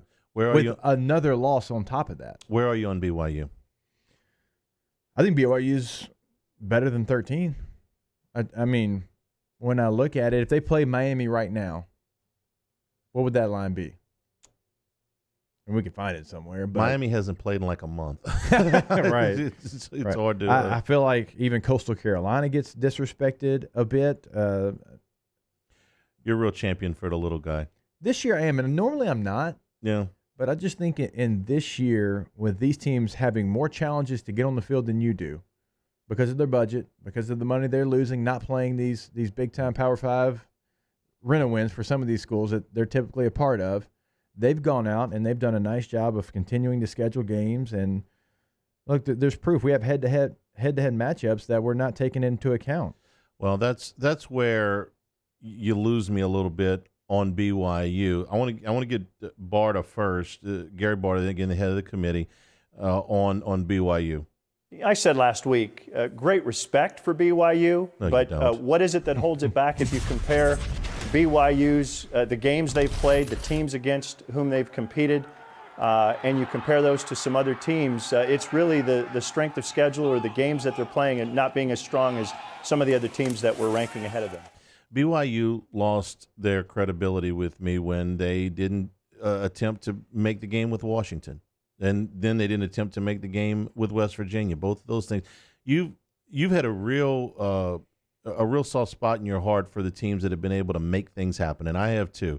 That's how we got onto Central Arkansas way back in the summer. It's like, get me to a yes, all right. Yeah, Brad Teague seems like a long time ago. Boy, that was the rallying cry. Yeah. But we've seen a lot of teams do this. Can we put a game together? Go talk to that cat at Houston that does their scheduling. No, I'm not the athletic director, but the guy that actually has to schedule the buses and the hotels and the meals and all of those things, all the logistical things that go into moving a football team. And he had to change it like 3 times in a week and got all that done. And then BYU says, hey, look, we'll play anybody, anywhere, anytime. Well, except Washington, because that doesn't really fit our schedule. Well, what about West Virginia? I don't know, man. It's Thanksgiving, I mean, it's like Richard Condon, his favorite one. Any day but this Saturday would be fine. I'd find a way to make it work. So they lost their leverage with me. I didn't think that they were a top 4 team at any point. No, top 10 team, I'll listen to that argument. But you lose your leverage with me when they offer you 2 games against Power 5 teams and you can't be inconvenienced. Look, you have to go do this. You have to go. You want to be respected. You're going to have to be inconvenienced a little bit. When Boise State was trying to make their reputation, like, well, they really were anybody. Yeah. You have to go and play Georgia at Georgia, and we're not going to return the trip. Okay, we'll go. Yeah. You have to go to Maryland and play Virginia Tech, and we're not going to return the trip. Okay, we'll go. And they played a number of games like that. And you know what? Got them into a BCS bowl, and then they beat Oklahoma, and everybody's like, okay. They're ready for a seat at the grown-ups table. Right. All right? BYU's not. They would have found a way to make this happen. They're not. I agree with everything you said. I truly do, because you had an opportunity, and if you're going to have a motto like that, you've got to stand behind it. The West Virginia was more challenging than the Washington. The Washington was the one that bothered me because you did turn it down. You wanted to see where you were because I think you thought you were going to be higher, and you thought maybe I don't need to take a Washington game, and now you see it, and you probably need to take a game better than Washington, even though Washington is in the top 25 in the rankings here. For me, I have a problem because there's no rhyme or reason to a lot of things, like Ohio State only playing 4 games and they stay pat. Well, USC, who's only played 3 games, they actually moved down 2 spots without playing because of the issues that they're having. So what's the difference there? I've already said my UL Lafayette 8-1 is 16 spots behind 7-2 Iowa State when they beat Iowa State at Iowa State's place. So I have, qualms with that. Coastal Carolina, I feel like they've been having to fight the uphill battle more than any other Group of 5 team. And there's just nothing that you can kind of point at and say, okay, well, here's why we did this. Here's why we didn't do this. And look, it's not going to ever be perfect, but even Georgia being number 8, Georgia's 6-2 right now. I don't think they need to be in the top 8. So there's things that we can sit here and we can complain about. I think the biggest one is the Ohio State factor because they've only played 4 games. I hope it plays itself out. I hope we're sitting here talking about it in a different way here in 3-4 weeks when it does play itself out. But right now, yeah, there's things that I have issues with. We have what I think is a very good question in the Bayou 4 chat that I want to get to after the break. It says, if we're going to see opt-outs in September and at any time during the season, combined with immediate transfers from the portal, then 25 per year does not work. And I want to get to the roster management question when we get back, because I think we're getting to a point where they're going to have to address this. We'll do that when we come back. We're brought to you by Richards Honda, home of the warm and fuzzy feeling. Hanging with Hester and Hanny, 104.5 ESPN Baton Rouge. Hanging with Hester and Hanny. Our friends over at Haspel and the pop-up sale. Man, I tell you what, the seersucker, it's been around since the early 1900s, is very rarely on sale from our friends over at Haspel. So this pop-up sale is a real rarity. You're going to get great deals on not just the seersucker, but also jackets and shirts and ties. We went over there and we got outfitted, man. And, over on Perkins Road, right now, you've just got a limited time to get to this one-of-a-kind sale. You're right. They have so many things to offer. Obviously, seersucker is something they specialize in, but they've got other specialties as well. The quarter zips, they've got suits, they've got ties. They have it all. They have scarves, by the way, so many different things. You can check out the full line at haspel.com. Remember, this pop-up shop will not be there forever. In fact, it is going away soon on the corner of Perkins and Oakdale. Please take full advantage of these sales. Like Hanny mentioned, they don't come around very often. Again, check it out, haspel.com.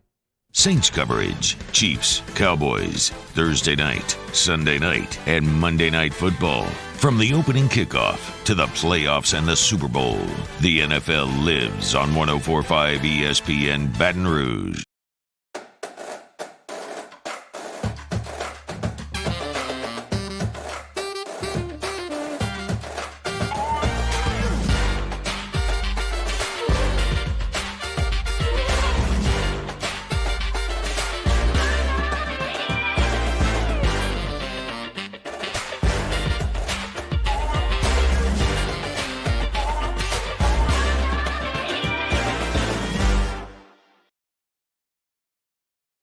At All-Star Toyota, you get it all. If you're in the market for an all-new Toyota vehicle, come see our friendly and knowledgeable sales team at All-Star Toyota. Located in Baton Rouge at the corner of Airline and Goodwood, we've been serving our community since 2005 by offering a large selection of new Toyota cars, trucks, and SUVs. Get behind the wheel of your dream car and take a test drive at All-Star Toyota today.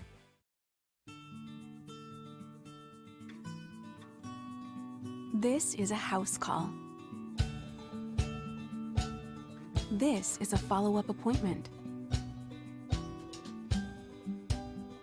This is a diabetes checkup. This isn't just more convenient care, it's more advanced care. This is innovating healthcare at Louisiana's #1 hospital, Ochsner. You may not know about the 4 Kids Foundation, but you've probably heard of the Zurich Classic. And the Zurich Classic exists because of 4 kids.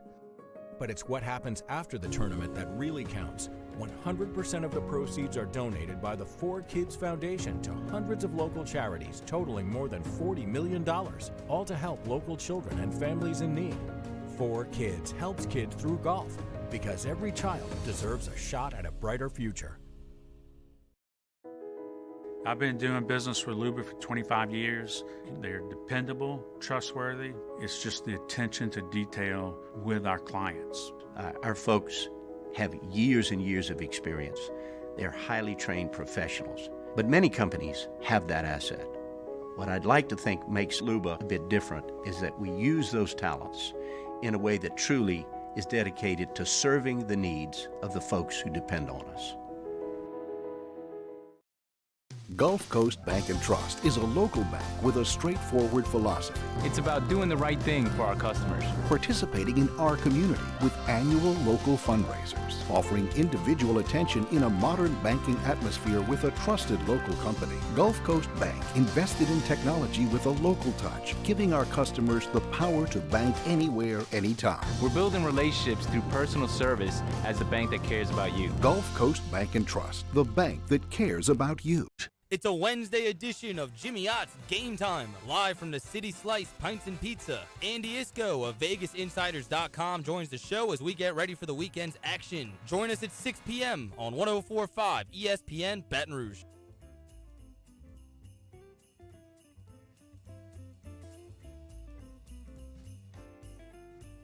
Hangin' with Hester and Hanny on 104.5 ESPN Baton Rouge and 1130 The Tiger. Steelers and the Ravens here in about an hour and a half.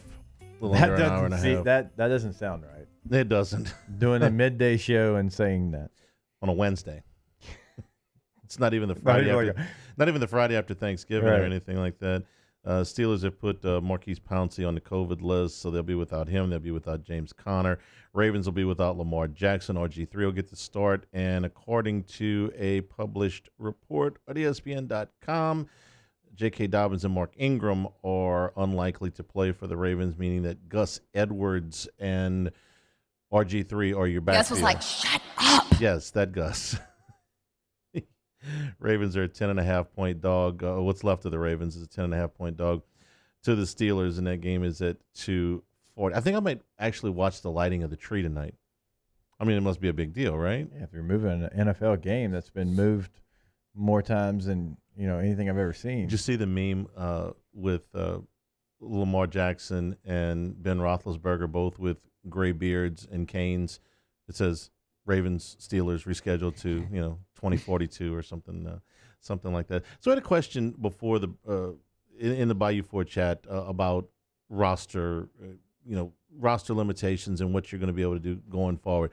What do you think is fair? And then I'm going to give you the most radical idea that you've probably heard, and you can call me foolish. But what is your thought about being able to manage a roster? And we're talking about next year, obviously. I don't like having a cap on how many guys I can sign. I don't.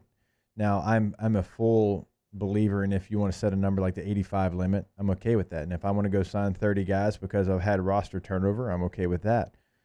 And I also, if I get a grad transfer or somebody transfers in, I don't want to have to use one of those 25 on them. Allow it to count towards the 85. And I get pushback on this when I say it, and I get it every year. Scholarships being a year-by-year basis, I'm okay with that. And I am. And it might seem cruel, but I played with guys. I've seen guys that take full advantage of being on scholarship. They don't really care if they ever play. They're just riding the gravy train. And I think a scholarship is a big-time investment. And in that investment, I've got to prove that I'm worth that scholarship every single year. Now, if a guy's doing the right things, he's working his butt off, and he's a great teammate and great in the classroom, and the coach just cuts him, I'm not for that. But you know exactly what I'm talking about. Guys that are just sitting there and just reaping the benefits of a scholarship without putting in the work. So if scholarships are year by year, it's like that in the NFL. You can sign a 7-year deal. If they want to cut you in year 2, you're going to get cut. Right. Okay, so it seems harsh on other student athletes, but that's just that's always been my mentality, because getting a scholarship is a blessing. It's something that you earned, and you got to continue to earn it. So for me, I'm okay with having 85, but with the way roster just turns over now, let me sign as many guys as I want. And if I need to, fill some spots with freshmen, allow me to do that. Like, why do you put a cap on what I can do? And if I go get a grad transfer, you're telling me that I got to include it in my 25. I don't think that should be the case either. So if I were in fantasy land, and keep in mind, this is nothing more than rock and roll fantasy right here. But if I could be czar for just a day and I could wave a magic wand, I really think that I would put in the baseball rule for all three sports, for football, baseball, and basketball, which is anybody wants to go pro right out of high school, go right ahead. If you think you're good enough to play in the NBA, the NFL, or Major League Baseball, go right ahead. Nobody's stopping you at all. But once you go to college, you're there for 3 years.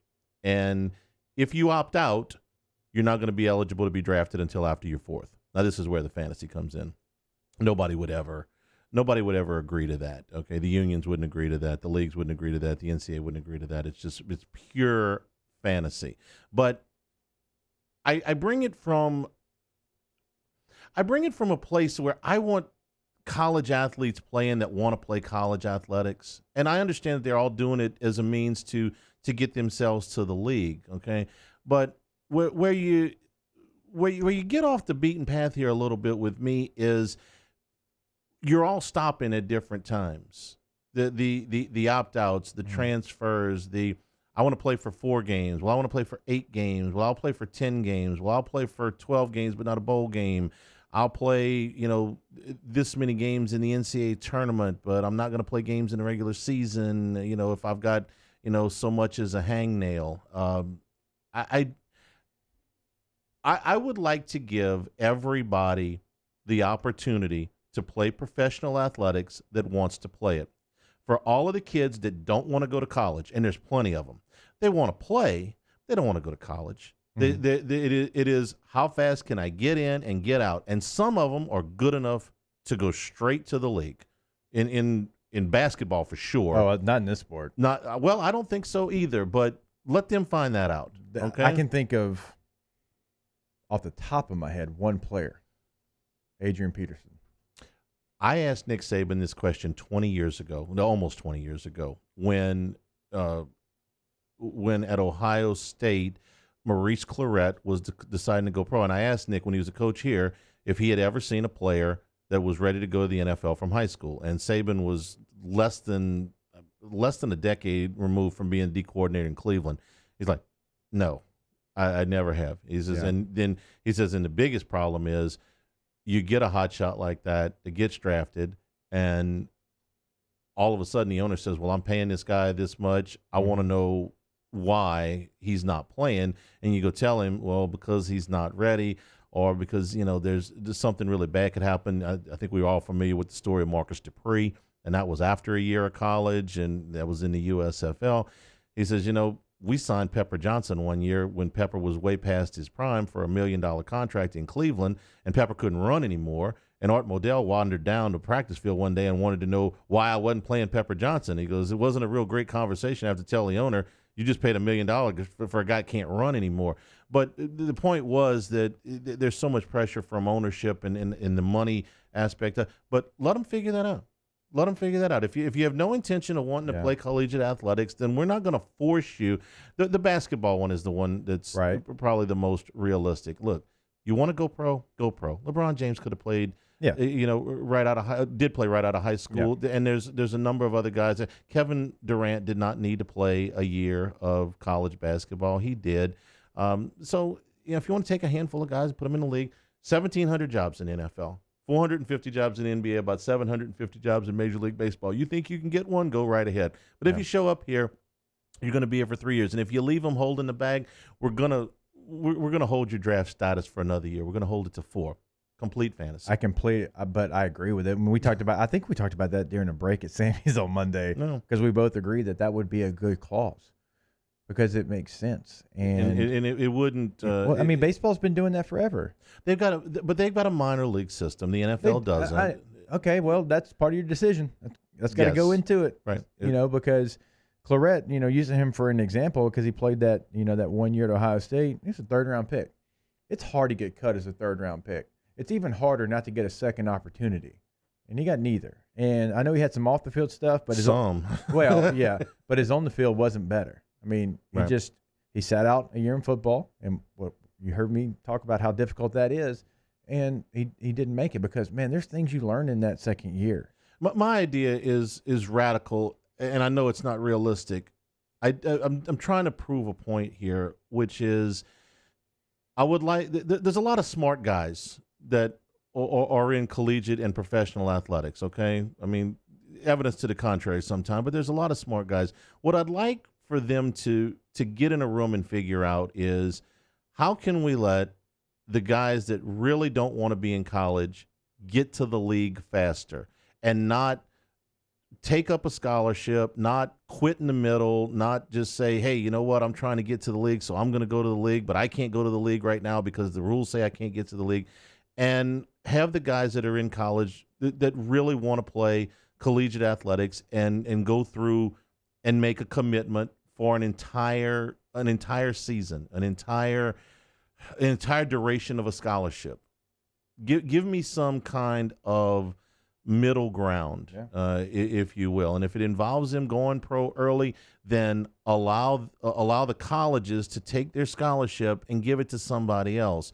And I don't know how you do that gracefully. You can't force a kid to stay in school against his will. I mean, if the guy, decides after 6 games I want to leave, then you gotta. What are you going to do? You can't hold him down and force him to play, but give him the option to leave before the season and replace him. If that's the case, and it's not that radical an idea. We're going that part of it is not that radical an idea. We're going to have a very good experiment this year of how many guys are going to sit out an entire year of football activities, better than a year actually, and how it's going to affect them.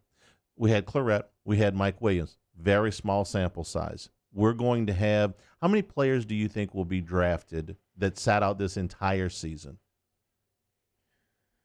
40, 50, 30? Probably closer to 20. I don't mean just in the first round. I mean the entire draft. Right, probably closer to 20. 20? Yeah, because you had to, I think a little higher than that, but we'll see, okay? And we'll see how much it hurt. Is Jamar Chase going to look like the same receiver 20 months after playing in a football game that he was that we saw in the Superdome against Clemson? The big fellas. The lineman, linebacker, it was Micah Parsons, who sat out the season at Penn State. Is he going to look the same? The lineman at Oregon, whose name I can't pronounce, is he going to look the same? Because he's going to be a very high pick. We'll have that. We'll have that experiment going on, and we'll see if it affects people's decision going down the road. My guess is probably not, because they all think that they can. We're going to see some of them in the Senior Bowl. Let me tell you, that practice week is intense. You've heard me talk about that before. The guys that opted out, and maybe not the skill guys because they're on the edges. They don't get into the thick of it. Those linemen that sat out that are going to Mobile, that first couple of days, I bet they get hit in the jaw. I'm anxious to see it myself, to see how they will compared to the guys that did play, that stuck it out, that didn't opt out. I want to see the difference there. We'll take a break. Hanging with Hester and Hanny is brought to you by Richard's Honda, home of the warm and fuzzy feeling. 104.5 ESPN Baton Rouge. Hanging with Hester and Hanny. In times of need, get a full list of phone numbers, websites, and other important emergency information on the Demco Stormwatch page at 1045ESPN.com. Hello? What's up, E?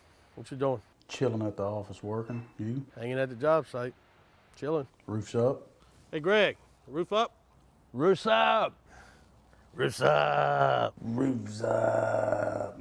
Roof's up? Roof's up. Roof's up! Roof's up! Beautiful roof every single time. True. True.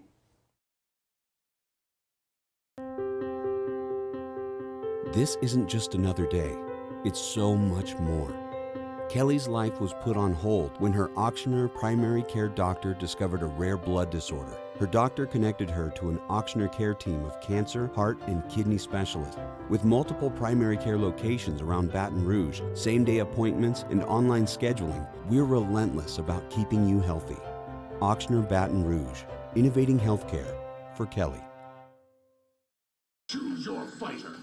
Dax, Dax, Dax, Dax, Dax, with antioxidant vitamin C. Given the choice, why wouldn't you choose the one with antioxidant vitamin C? Choose Vizzy Hard Seltzer. Are you a licensed contractor? There's lots of good contractors in Louisiana doing work the right way, but unfortunately, too many unlicensed contractors are working outside the licensing requirements. Working as a contractor in Louisiana requires a license for the company doing the work. The Louisiana State Licensing Board for Contractors wants to help you get licensed to allow you to conduct work legally. It's not difficult to get the license. We can help you. Go to lacontractor.org for more information. Licensed contractors, it's the law. Gulf Coast Bank and Trust is a local bank with a straightforward philosophy. It's about doing the right thing for our customers. Participating in our community with annual local fundraisers. Offering individual attention in a modern banking atmosphere with a trusted local company. Gulf Coast Bank invested in technology with a local touch, giving our customers the power to bank anywhere, anytime. We're building relationships through personal service as the bank that cares about you. Gulf Coast Bank and Trust, the bank that cares about you. Gulf Coast Office Products is a nationally recognized Savin office equipment dealer based right here in Louisiana. Over 100 employees strong, Gulf Coast has the boots on the ground to support all vertical markets, from education, engineering, legal, and finance. With the latest in office technology, from desktop to production segment units, Gulf Coast and Savin have the perfect fit for you. Call 225-756-2644. That's 756-2644 for Gulf Coast Office Products. ServiceMaster Elite create clean, disinfected work environments. As a local business, we take pride in serving the New Orleans and Baton Rouge areas. Our cleaning protocols follow CDC and OSHA standards for healthcare settings, offices, senior living, restaurants, and industrial plants. Contact ServiceMaster Elite to get your operation ready for reopening with germ disinfection cleaning. ServiceMaster Elite, the trusted choice in professional cleaning since 1996. To all of our heroes working on the front lines of this COVID-19 pandemic, your bravery and selflessness represent the very best of us, and we want to say thank you. I'm asking everyone around the state to join me in celebrating the heroism of our healthcare professionals on the 19th of every month at 1900 hours, that's 7 p.m. Write a note of appreciation, make plans to donate to charitable organizations, or say a prayer. To learn more, visit 19thanks.org. Thank you, and God bless.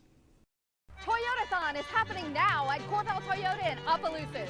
Get into a 20 Camry for $297 a month. So come on down to Happy Town for Toyotathon. That's Corval Toyota in Opelousas. Happy Coming up on Thursday's Off the Bench, Executive Chef Michael Johnson answers all of your Munchies questions. Recap a little Wednesday afternoon football. Can the Saints sweep the Falcons? And some hope for LSU?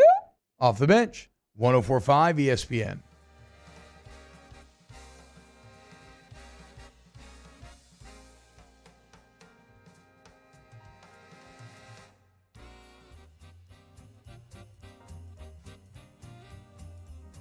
Hangin with Hester and Hanny on 104.5 ESPN Baton Rouge and 1130 The Tiger.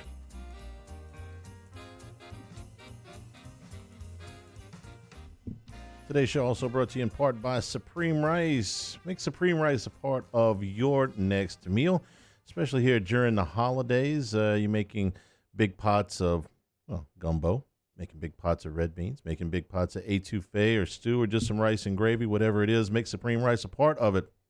All Supreme Rice grown, milled, and processed right here in South Louisiana. Support our Louisiana farmers down in Southwest Louisiana since the 1930s. And it's very easy to get your Supreme Rice at all your Walmarts, all your Costco's, all of your AG food dealers, whether it's the brown rice, the long grain, or the jasmine, and they come in the all the way up to the 5-pound bags. For more information and great recipes, go to supremerice.com. You see the game, either the college basketball games last night before we move on to Coach O? Watched Kentucky last night. Kentucky, Kansas. Yeah, I watched a little bit in the middle there where it looked like Kentucky, was going to find a way to win, and then obviously they have some shooting problems. They got some volume shooters. They have some volume shooting problems. Did you see some of the shooting percentages? They had a little bit of an issue with that. But are you saying 29% from the floor is not great? Kansas shot 30% from the floor and won.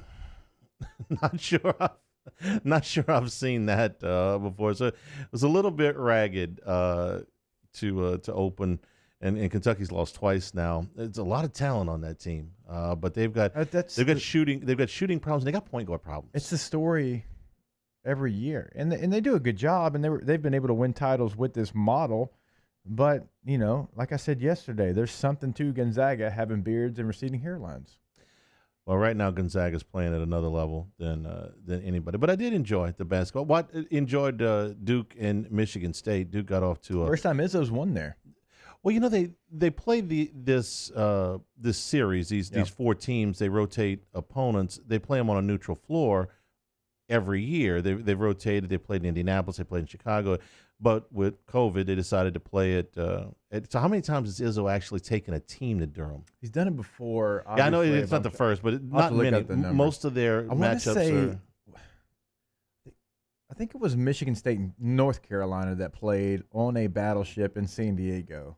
Yeah, I do remember that. I was out there. That was really cool. Yeah, you got to adjust for the wind to move it 6 inches. And the Marine layer there on the bay. Yeah. You would know exactly where they were, right? I lived about 30 yards from where they played that game. Coach O on Alabama. Obviously, we're very excited to have Alabama this week. Great football team, great football coach. Well for the challenge. It's going to be a big challenge. They're very explosive on offense. One of the best offensive lines we've seen in a while. Great skill players. Mac Jones having an outstanding year. Najee Harris, Devontae Smith, excellent players. It's going to be a big challenge, but we're ready for it. All of those names, plus if you throw in some names on defense, like Dylan Moses, those are the headliners. But the more I look at it, and I've watched a little bit of Alabama this week, begrudgingly because I knew what I was going to say, that offensive line might be the best unit on that team, and that's saying something. Given, and I think even maybe with Waddle at wide receiver, that offensive line might be the best unit on that team. No, I wouldn't sit here and try to argue. It's a dominating offensive front, one that most people, wherever they want them to go, is going to give Mac Jones all the time in the world that he needs back there. And Mac Jones is making good decisions, so he's helping them out as well. I mean, Alex Leatherwood is so good. Dickerson is so good. Dickerson at center is dominant. It's pretty hard to be dominant at center, to dominate a game, because the center position is one where you're trying to get the calls out. You're trying to be a guy that's the missing link that can help link everything together. No, he is a road grader. I mean, he gets people out of the way. Leatherwood's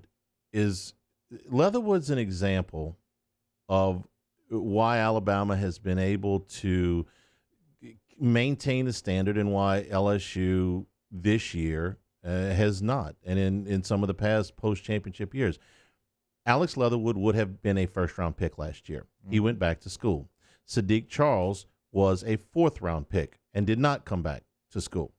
Alabama got a first-round pick to go back. LSU couldn't get a fourth-round pick to come back. And it's not the only one. It's just the one that I'm thinking of right now. All right. The first-round pick should go pro. The fourth-round pick should go back to school. No? Just pointing out how did you go from last year where LSU won the game and won the national championship, and then this year the teams have gone in completely different directions? It's instances like that. Yeah. And Dylan Moses probably would have been, I don't know if he'd have been a first-round pick because of the injury, but he certainly would have been a second-day pick. He would have at least been a second-round pick. And he came back to school to try and improve his draft stock, and Tyler Shelvin didn't. I don't know if Shelvin's going to be I don't think Shelvin will be a first-round pick. Depending on what he shows up at in Indianapolis is going to be everything. I mean, but Moses went back. Shelvin didn't. Okay. I mean, even Devontae Smith came back. Jamar Chase didn't. Right. That's fair. And even Landon Dickerson, who I mentioned, this is a transfer from Florida State. I mean, they went out and they saw a guy that had 3 injury-plagued seasons at Florida State and said, no, we could use that guy. Give us that guy. And, he's been an all-SEC player, going to be a high draft pick, going to be an All-American this year.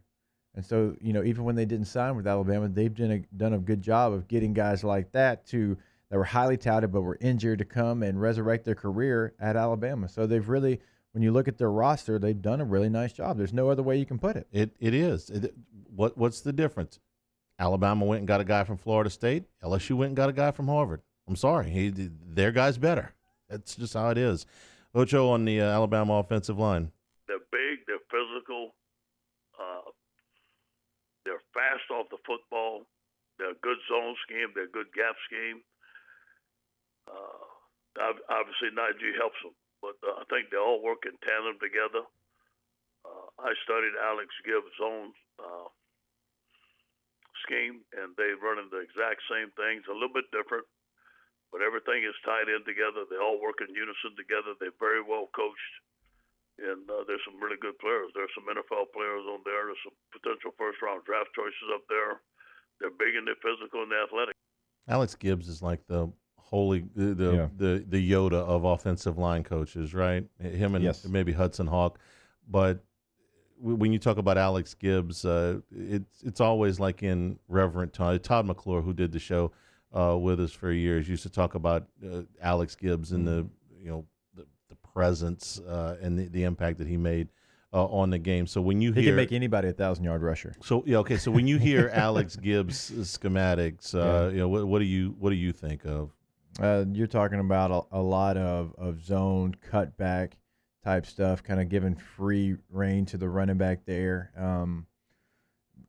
I think this offensive line, they do some of that, but I think they can do really whatever you ask them to do. If you ask them to be a man scheme, they can do that. They can be a zone scheme. They can kind of do whatever you need them to do. I mean, if you want to run power, if you want to run counter, if you want to run lead stretch, there's nothing in the playbook that you can't run. So it's an offensive line that is going to give any team they play problems, and you got to find ways to get pressure on Mac Jones. I mean, his sack numbers, it's ridiculous when you see him. I mean, he's not getting touched back there. Well, that's why he's so comfortable in the pocket. You got to do something. But if you do something, they got receivers on the outside that can beat man coverage. Yeah. Finally, Coach O was asked about Miles Brennan, his plans for 2021. Sure. We have not discussed that. We're just taking it one game at a time. But those are things we can discuss. I have not talked to his parents or anything. I think the first thing that we're concerned with is Miles' health and getting him better, and whether that be an operation or whether that means something that we can get better through rehab. They're still asking the same questions about rehab versus surgery with him. You would hope that they would come to some kind of resolution to that, as soon as the season is over. So that was the update on Miles Brennan. We'll take a break. Cole Cubelic with us in hour number 3. Dr. Etheredge with us in hour number 3. We'll talk with him about the CDC's guidelines yesterday that greatly enhance the chances for college athletics to go forward with fewer interruptions. All of that's still ahead here. We're brought to you by Richard's Honda, home of the warm and fuzzy feeling. Hanging with Hester and Hanny, 104.5 ESPN Baton Rouge. Hangin' with Hester and Hanny. GMFS Mortgage, GMFSmortgage.com. Right now with interest rates where they are, you can't help but take a look to see if your financial situation can be improved. With GMFS Mortgage, there's so many options. You want to be a first-time homeowner. Right now, your purchasing power has never been higher. If you want to do a refinance, there's the ability to not just increase the amount of money that you pay every month, but also to skip a mortgage payment or two and free up some cash in the short term. Maybe a construction loan makes sense. Maybe right now you like where you live, but you just need a little bit more room. You're increasing the size of your family. They can help you with that as well. Do what I did and do what thousands of others have done. Sit with a qualified counselor from GMFSmortgage.com and find out what your options are. They'll walk you from there all the way to the closing. Start your financial journey today at GMFSmortgage.com. Off the Bench, Hanging with Hester and Hanny. After further review and more are all live daily on the 104.5 ESPN Baton Rouge YouTube channel. Subscribe now to interact with us inside the live chat driven by Bayou Ford. T-Bob Hebert here with breaking news. Front to Back Boat Services is the shop to upgrade your boat tech this fall. With not one but 2 NMEA certified techs, who better to install your Panoptic sonar, your HD displays. You want to see the fish under the water before you even cast? They have that. Trolling motors you could control with your iPhone? They have that. So what are you waiting for? Get into front-to-back boat services right now. Upgrade your boat tech. Make your boating dreams come true. Front-to-back boat services. At All-Star Toyota, you get it all. If you're in the market for an all-new Toyota vehicle, come see our friendly and knowledgeable sales team at All-Star Toyota. Located in Baton Rouge at the corner of Airline and Goodwood, we've been serving our community since 2005 by offering a large selection of new Toyota cars, trucks, and SUVs. Get behind the wheel of your dream car and take a test drive at All-Star Toyota today.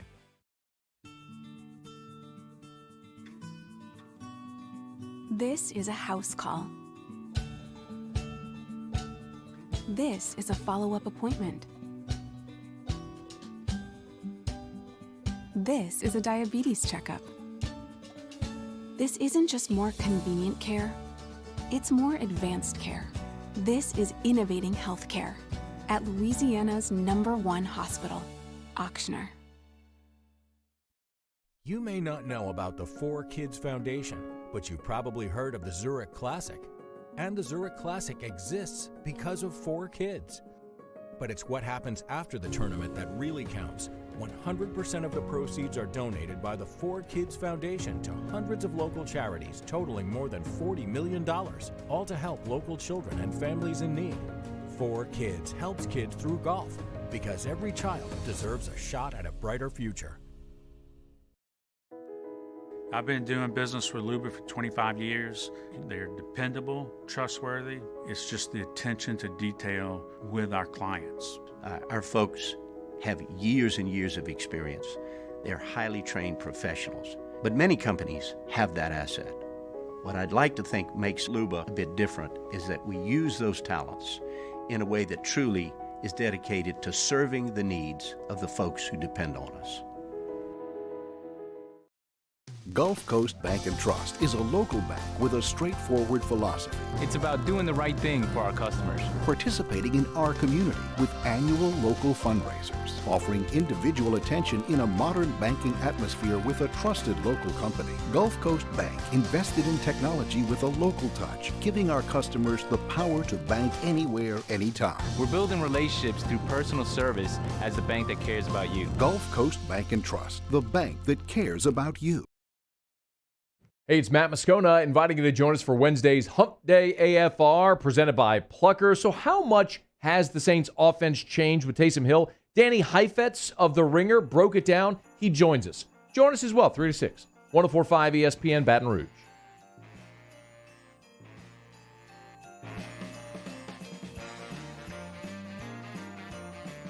Hangin with Hester and Hanny on 104.5 ESPN Baton Rouge and 1130 The Tiger.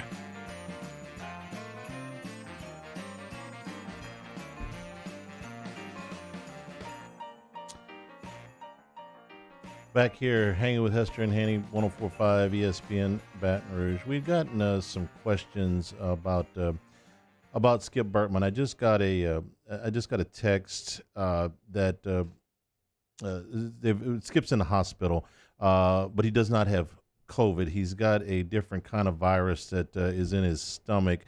He's okay, but they thought the prudent thing to do was to put him in the hospital and get the care that he was not going to be able to get at home. They think he is going to be fine. So if you've heard that report or had heard about that report, then want to let you know Skip's doing okay. He did go in an ambulance. That was just out of as a precaution, and he does not have COVID. So send our best out. Our best out to the skipper as he recovers. Dr. Etheredge will be with us at the top of the hour. Again, the CDC guidelines, a very, very big story yesterday that helped out. But one of the other things that came out of last night was Kirk Herbstreit suggesting that Michigan might, in his words, run up the white flag against Ohio State next week just to keep the Buckeyes out of the championship game. He said it's something that a lot of coaches have talked about, that teams are basically using COVID as an out to not play games. So about an hour after that, Herbstreit apologized. He posted a video that said, he says, I have no evidence that they would do that. He apologized to Michigan, and we go on. You had a different take on what he said. No, I don't. To me, when LSU was about to play Alabama, I heard plenty of people in the media asking the question, wait a minute, LSU trying to duck this game? Are they scared? Are they trying to create an issue? We all heard it, right? Sure. So it was out there. There's been multiple games when it's been out there. I mean, you've got Dabo Swinney having his chest out as far as anybody, saying that Florida State ducked them when they were in Tallahassee ready to play the game. And it was their player who was in question, right? Mm-hmm. Nobody, said anything about, that as far as demanding an apology. I just think sometimes we hold people to different standards, and I just don't think that's fair. I mean, Kirk Herbstreit, to me, is the best in the business. I think he does a better job than anybody in our profession. I truly do. I think he calls games down the middle. I think he does a great job of the way he articulates every answer that he has. I do. He is kind of my standard. And, yeah, I realize that Michigan and Ohio State are rivals. I don't think that came into play here. I think he was just talking about a game and something came out, and David Pollack agreed with him. It's not like he was the only one up there. And I hate that he felt like he had to immediately have a response to this and have an apology. Just Herbstreit, you're right. He is one of the most powerful voices in college football as far as the media goes. His words carry weight. And so when he says something like that, for me, he needs to distinguish between his opinion and fact. And I think he's as good as anybody at doing that most of the time. But what he said sounded like, when he said it, it sounded like it was something he was saying that he knew as a fact. You don't think Kirk's heard that from someone in Michigan? He's as tied in as anyone. Now, you can't give up your sources, and you can't. Well, then, you have to, for an allegation that serious, and I think that's pretty serious, to a blatant attempt by the University of Michigan to keep Ohio State out of the Big Ten championship game. That's a pretty big deal. And I think he needs to, if he wants to say that, hey, yeah, somebody at Michigan told me that, or somebody that is credible told me that, and report it as a story, then that's his prerogative.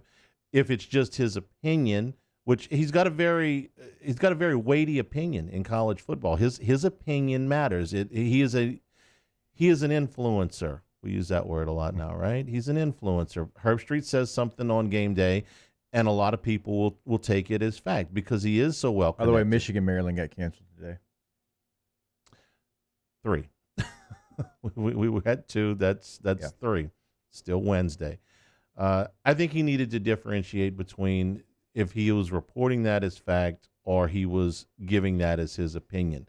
Because the first time I heard it, and I didn't watch the show last night, but I went back after all of the hullabaloo, and it sounded like he was saying something like, hey, man, this is what somebody told me, and it's somebody I trust. And I think they probably did. But, again. And no, it doesn't. I think Herbstreit is impartial, but no, it doesn't help that he went to Ohio State, and this is a story involving Michigan. And not for nothing, but it wouldn't be the first time that Herbstreit was burned on a story that came out of sources at the University of Michigan. Which one are you talking about? It slips my mind, but I'll think of it in a minute. Yeah. So I thought he needed to clarify. Either you're saying, yes, this is happening. I know for a fact because so-and-so told me and I can back it up. Or just, hey, man, you know what? It's my opinion that they may not want to play. And you and I are on 3 hours every day. Today I'm going on my 6th hour of radio. You're doing well, by the way. And sometimes we say things, spur of the moment, and you sit there and you're like, man, I wish I could kind of reword what I just said or kind of emphasize what I wanted to say. And sometimes we don't get that opportunity. You're talking about my drive home every day in my head, right? And especially when I'm thinking about it. But especially and now we're on TV. When you're on TV, it's even harder to go back. And this is live TV, but it's not live TV like we're doing a segment within a show like college. You know what I'm saying? So I've been on LSU game day when I've said something and I've sat there the 20 minutes after in my head, why did you do that? Why didn't you fix that? Why didn't you go back? Because you can't. In live TV, you just can't. You have commercials that you have to get to. We have hard breaks at the end of an hour, but in TV you have one every single segment that you do. And so, some of that comes into play. I didn't find it a deal where other people haven't done it. And I'm not saying he was completely right in the situation, but the entire time that LSU Alabama looked like it wasn't going to be played, there was plenty of people saying LSU's scared. They don't want to play Alabama, right? Dabo Swinney saying Florida State was scared. They ducked that game when we were in town. You just don't see the same treatment. I mean, there was an article on SI.com, Pat Forty, and just about Herbstreit and what he said, like a full article on what Kirk Herbstreit said. And what did it say? I mean, it was calling it foolish. What he said was foolish. Let me find. I'll find I don't want to spend a whole lot of time thinking about Pat Forty. Actually, now you did it. You did it. You asked. Yeah, I did. You asked. See, that's something that I said on the radio that I wish I could reword. Yeah, I wish I could reword it to say I don't care what Pat Forty thinks. Foolishly asserts that Michigan won't play OSU. You did say foolishly. Thank you. Again, I think for something that's got that much gravity to it, there needs to be a clarification from Herbstreit if he's stating fact, something he's saying is a fact or his opinion. You're right, but doesn't this little ditty, doesn't it just make you in a different spirit, a little different Christmas mood? music has helped. I'm not right. Well, you're the bump music captain around here. Now, if it was up to me, and we didn't have a producer that would have to worry about it, I would just say, hey, let's play Elvis Christmas over and over again. But Kate, I understand why we can't. Dr. Stephen Etheredge, when we come back, hanging with Hester and Hanny, 104.5 ESPN Baton Rouge.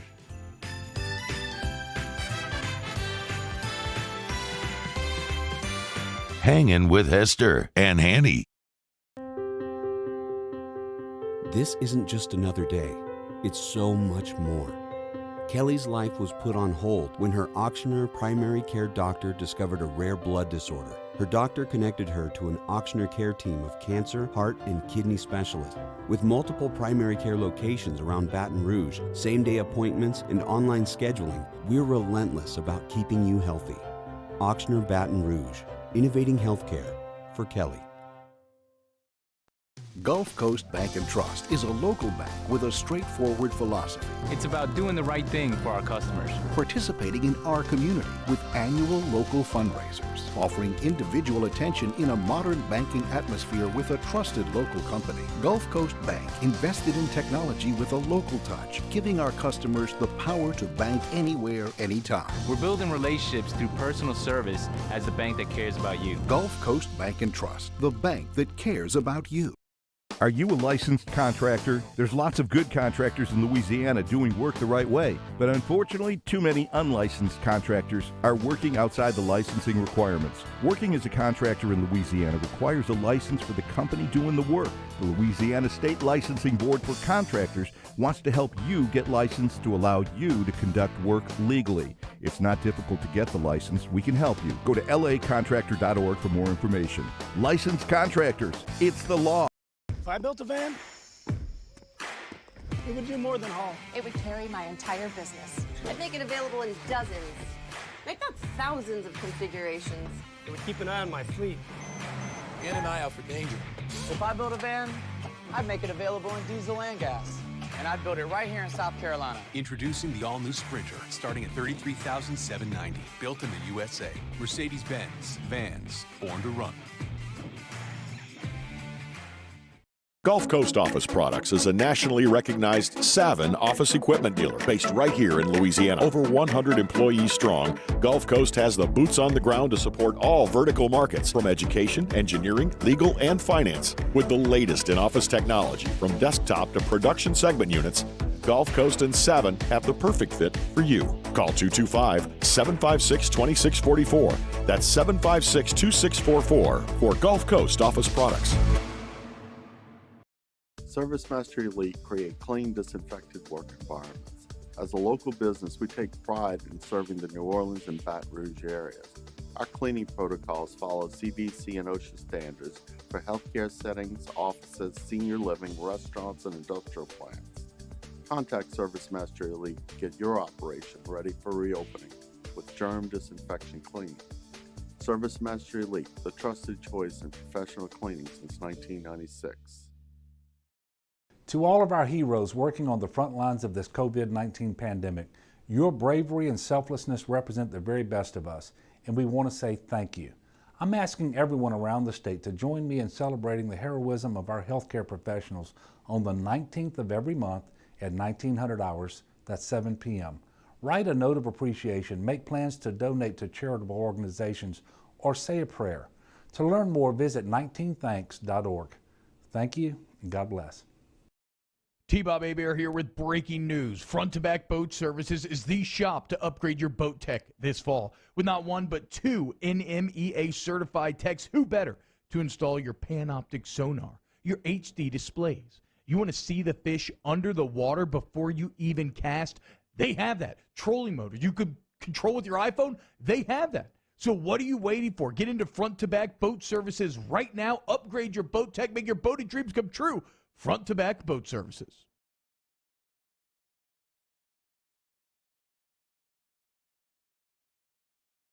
Callahan Injury Lawyers. This is SportsCenter. I'm Christine Lisi. Here's what's happening. Rich Paul, the agent for LeBron James, told multiple media outlets the Lakers superstar agreed to a 2-year, $85 million extension with L.A. It ties him to the team through the 2022-2023 season, which would be LeBron's 20th in the NBA. The NFL's first Wednesday game in 8 years set for today. Steelers and Ravens kick off in about 40 minutes. Quarterback Lamar Jackson among the Ravens on the reserve COVID-19 list. Robert Griffin III starting in his place. Today's game, an audition of sorts for RG3, explains ESPN's Mike Tannenbaum. National game, undefeated team against Pittsburgh. You're shorthanded. If he plays well, he can make millions and millions of dollars and change really the trajectory of his career by saying, like, hey, I could be a starter again. So if I'm Eric DeCosta, I want to see what I have in RG3. This is a great opportunity for him. Mike Tannenbaum with Keyshawn Johnson, Jay Williams, and Zubin Mehenti. The Vikings activated receiver Adam Thielen from the reserve COVID-19 list. He should be able to play against Jacksonville on Sunday. And Saturday's Maryland-Michigan football game has been canceled because of the coronavirus. It will not be rescheduled. Look, we all accidentally damage our phones. It happens. Now, Straight Talk Wireless's new Platinum Unlimited plan includes phone protection. Just $65 a month for unlimited talk, text, data, and more. See Mobile Protect terms and conditions at Asurion.com/Straight Talk. Limitations and exclusions apply. Now, Hangin with Hester and Hanny with Jacob Hester and Charles Hanagriff. Hester and Hanny on 104.5 ESPN Baton Rouge and 1130 The Tiger. Alongside Jacob Hester, here's Charles Hanagriff.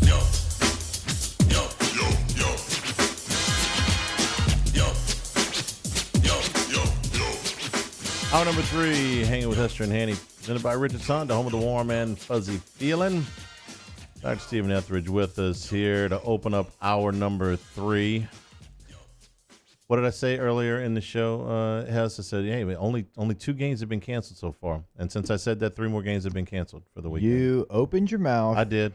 And you did this. I did this. I was all excited is a little bit too strong a word. I was happy, Doc, that we're finally getting some positive news. I want to get your thoughts on this. The CDC yesterday has new recommendations for those who have been exposed to COVID, not those who have tested positive, but those in the contact tracing. They're decreasing the quarantine to 10 days without symptoms or 7 days with a negative test. Some of the people that have already commented on this in college athletics are calling this a game changer. What do you think?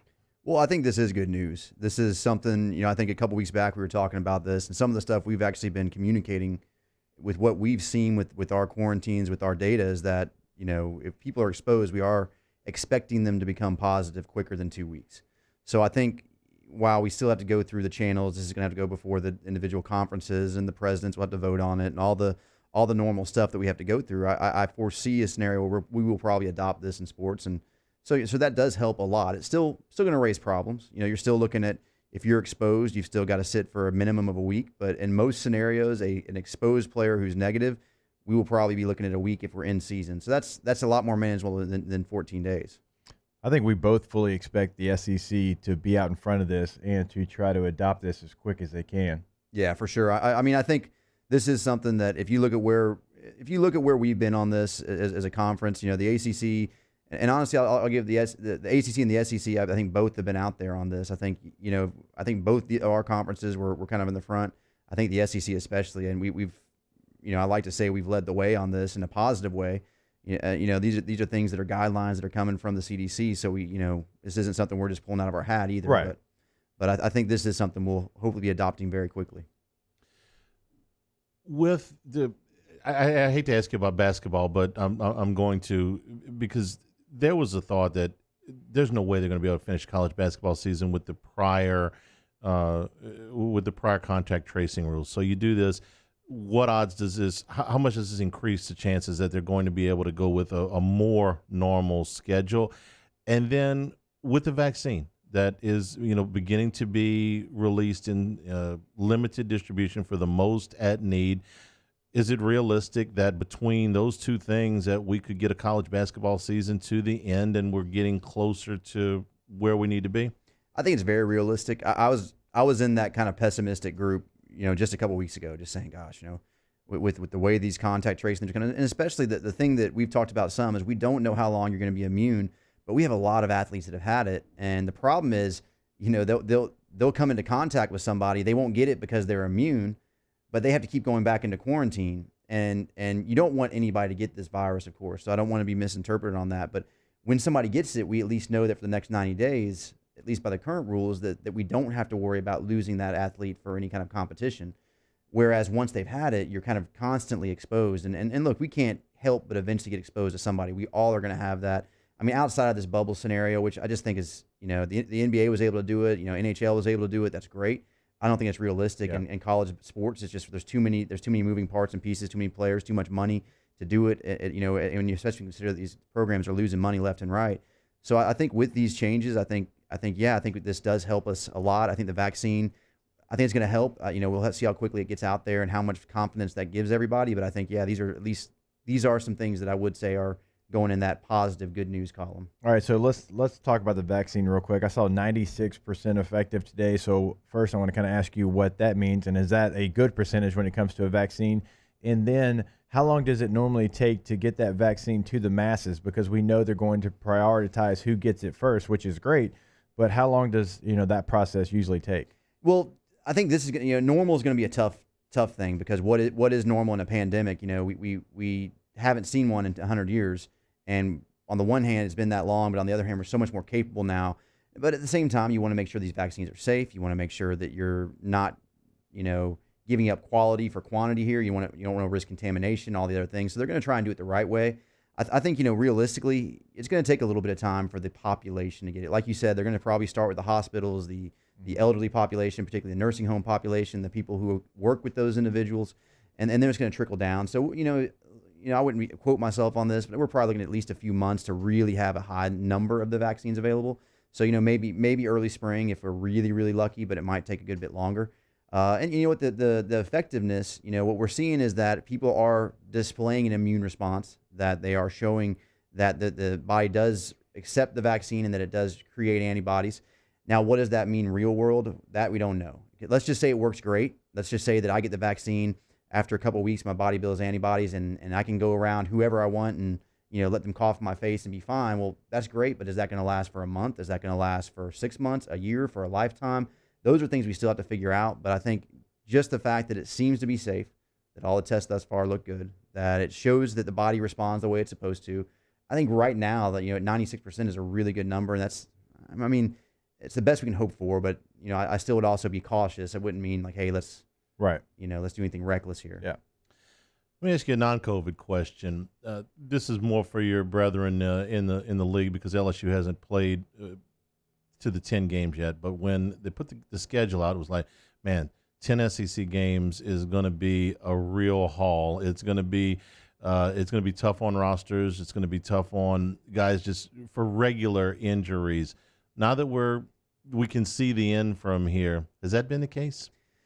I think it probably has. It's hard to weed through it all, because not only are we running a 10-game SEC schedule, but then you got to consider that in a given week, the rosters are depleted because of COVID and people opting out. So we don't have the subs we normally do. You don't have the backups you normally do. So it's not only that you're playing 10 high-level games, but on top of that, you're asking a guy that maybe is going to play normally half the reps on defense to play an entire game on defense, and they're probably not accustomed to that. I think all the programs are seeing some issues with this. I feel like we've done, okay, but at the same time, we've definitely had our fair share. And like you said, we still got 3 big games to go. So, it's taking a toll on every aspect, the mental, the physical.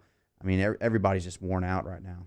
You actually get a home game this weekend. Shocking. It's been a while. I mean, it's crazy that we're here in December and there's been 2 LSU home games. So, dealing with all the things that come up and the challenges when you're going on the road. So at least does it make it a little bit easier when you're at home? It does. It does. I mean, you've been there, it's kind of fun to go on the road, but at the same time, it's a lot of work. And especially for the staff, it's a lot of work, and I'm not throwing myself in that. I just have to show up for the equipment guys, for the people that load everything, for the trainers. They bust their tails. And I mean, let's don't give Stringfellow any credit here. Fair enough. Fair enough. He has minions that do that side of it. There you go. So he gets to just hang out with us. But no, in all sincerity, those guys, they work hard. And I can tell you, everybody over there is just, at this point, they're doing their best to get through. And I think at least the home game does help us out a bit, because it's a lot of work they put into it. And this year, it's just everything's amplified this year. You got to do extra steps, extra things, usually with less people. So it's been tough on them. So yeah, I think that will help, at the very least with the sports staff. But honestly, for the guys too, I think it'll be nice to get to play a home game. He said the word fun. I was looking that word up to see what it meant. I haven't heard that one in a while. All right, we a couple of games or 3 games left on the schedule, and then kind of holiday schedule are they looking at? Because that was one of the real concerns about the spikes. Yeah, I think obviously there's a lot that we have to see with that. What are we going to do after? So we go till the 19th. So we're basically playing up until Christmas this year. So I think that takes some of those concerns out. Just to be honest, there's not a lot of wiggle room anyways. And then with the bowl situation, it looks like we're going to a bowl. I know there's bowls that seem to be canceling, just like some of these games are getting canceled. So I guess we have to wait and see. But assuming that they aren't in that scenario, I think that'll probably be less concerned, simply because we're not going to have the time to really travel or go anywhere other than for our games. All right, man. I was gonna just make this a totally positive segment, and Hester just starts it with canceling games. Just hey, Hanny, since you started. Well, since we're here, how about this? How about Houston's 2020 schedule? Rice canceled, Washington State canceled, Baylor canceled, North Texas canceled, Memphis rescheduled, SMU rescheduled, Tulsa canceled, SMU canceled again. December 12th, they might play Memphis. How many games did they actually play? I don't know. Doesn't seem like a lot. 2 or 3. It's tough. Doc, we appreciate it, man. As always, we'll talk to you. We'll talk to you next week. My pleasure. All right, we'll take a break here. Hanging with Hester and Hanny. We're brought to you by Richards Honda, home of the warm, fuzzy feeling. 104.5 ESPN Baton Rouge. Hanging with Hester and Hanny. All right, brought to you by the Tiger Athletic Foundation. We got to keep the Tigers going. LSU fans spell go differently. That's because it means something different here. Go means being all in no matter the challenge. It means roaring louder, standing together, and fighting like LSU Tigers. Today, there is some unforeseen adversity. We've started to tell you about some of those tens of millions of dollars in loss of revenue. $80 million, right? That is a big number. But our go, it never stops, and it can't stop. That's why we have to continue to go as LSU Tigers. Your support is critical to that. Donate to the Victory Fund and keep our Tigers going. It is critical to the athletic department and to our student athletes that for the first time in TAF history, they are offering additional priority points for donations to this tax-deductible Victory Fund. If you'd like to learn more information, or if you'd like to donate, you can go visit the website. That's victorylsutaf.org. That's victory.lsutaf.org. Our listeners fire off their opinions on the jimsfirearms.net hotline at 499-1045. Keep listening for your next chance to shoot us your thoughts with the jimsfirearms.net hotline on 104.5 ESPN Baton Rouge. At All-Star Toyota, you get it all.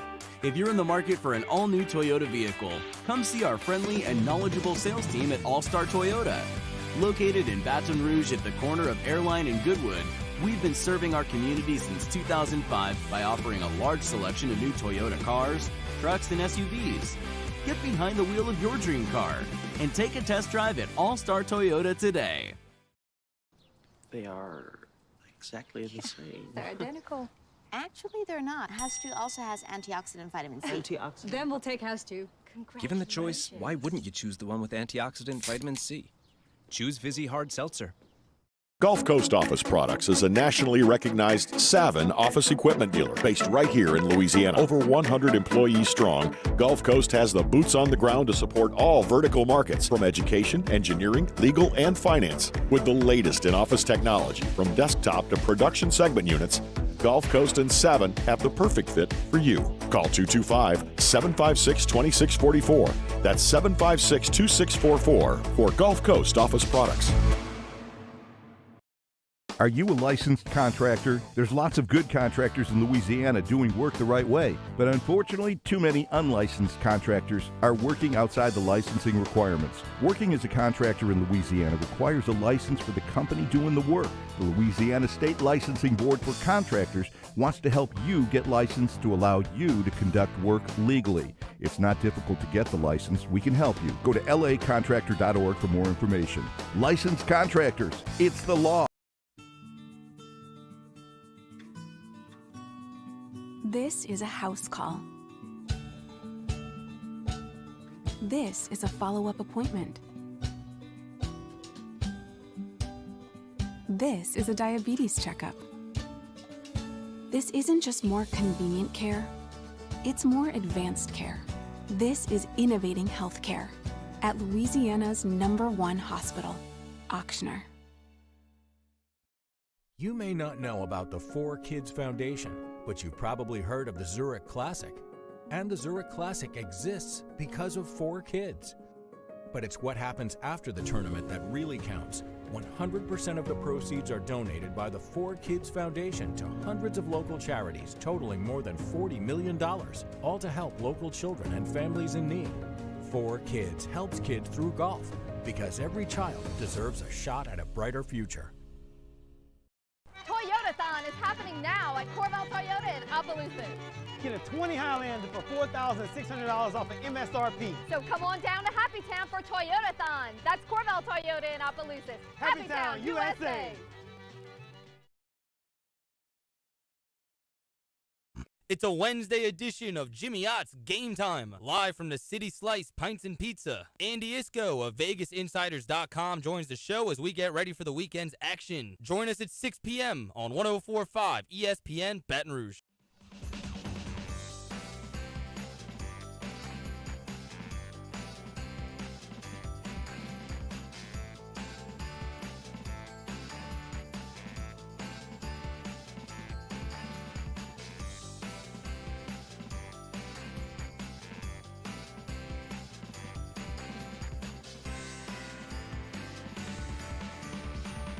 Hangin with Hester and Hanny on 104.5 ESPN Baton Rouge and 1130 The Tiger.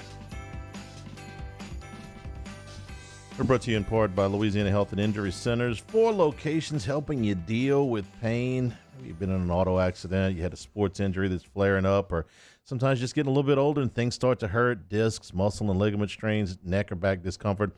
Let them ease your suffering. They've got a great program there. Maybe it's just some stretches and exercises that'll get you feeling right. Maybe you need dry needling. Maybe you need electric nerve stimulation or ultrasound or cryotherapy. They can ease your pain and suffering. They've done it for me. They've done it for other members of my family. 4 locations, Louisiana Health and Injury Centers, 13406 Airline Highway, 2832 Plank Road, 467 Oak Plaza Boulevard in Bruley, and on Jefferson Highway near Drusilla. Easy access from both I-10 and I-12, Louisiana Health and Injury Centers. So they find all those Bronco quarterbacks for not wearing masks. They find them. They find them? They find them, okay? They didn't disclose the amount of the fines. There's a minimum. I'll look it up. How many? $5,000, right? It used to be. That was for that was like if you had your socks rolled up the wrong length, or you had a towel hanging out of your belt. The uniform police would come. If you had anything written on your cleats, if they weren't the right colors, if they weren't your primary color or your secondary color, if the color didn't meet a certain standard, and if you had a visor that wasn't approved, and they have ex-NFL players that are employed for that, right? For the most part, they do. They'll warn you. I'll give them that. They'll warn you, but it's still stupid. It's not something you want them to be a good gig. You get to go to 16 NFL games and play No, not uniform on them. cop. I mean, look, that's their job. I mean, good on them. It seems like you're the uniform narc. Now, my point with they were fined. This was a finable offense. I'm trying to find it right now. And you would know better than me because you were in the league and you actually did get fined a couple of times, but not many.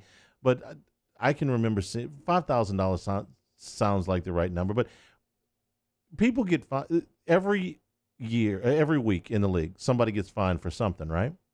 You get fined for a late hit. You get fined. The uniform police get you sometimes. You can get fined for being late for meetings. You can get fined. Give me a list. The kangaroo court. All this. What are the things you can get fined for that we might not know about? Like in the kangaroo court? Like kangaroo court. We ain't got enough time to sit here and talk about kangaroo that. court's different than the league. Okay, how many fines do you think they go through in a week? Dozens, right? Look, I'm about to real quick. I'm going to go through ones that happen all the time. Okay. Okay. For horse collar, $15,000. Face mask, $10,000. Every face mask is $10,000. Leg whip, $15,000. Late hit, $10,000.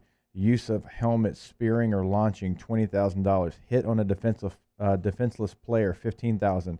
A blindside block, $15,000. Roughing the passer, $15,000. Low block is $10,500. Same thing as a chop block. Fighting, $35,000. If you leave your bench area during a fight, that is $10,000. We're not done. Unsportsmanlike conduct, $12,000. Taunting, $10,000. Football into the stands, that's actually gone up. It's $7,000. It used to be $5,000. Uniform, chin strap, shoulder pads, thigh or knee pads, overbuilt face mask. So if your face mask is overbuilt, if it has too many bars, $5,000. Find the equipment manager. Don't find foreign me. substance, $5,000. What'd I say? Unapproved visor, $5,000. Personal messages, $10,000. Logo that's not authorized, $10,000. Socks, jersey, or undergarment fine, $5,000. With the exception of the late hit, it's not all late hits, but some late hits, like the hit that Bostic put on Dalton. You ain't named anything that gets anybody shelled for a game. That's a pretty long list, and you get a number of those every single week. So what these guys did was a finable offense. It was not a suspension. It just wasn't a suspension level event. I'm sorry.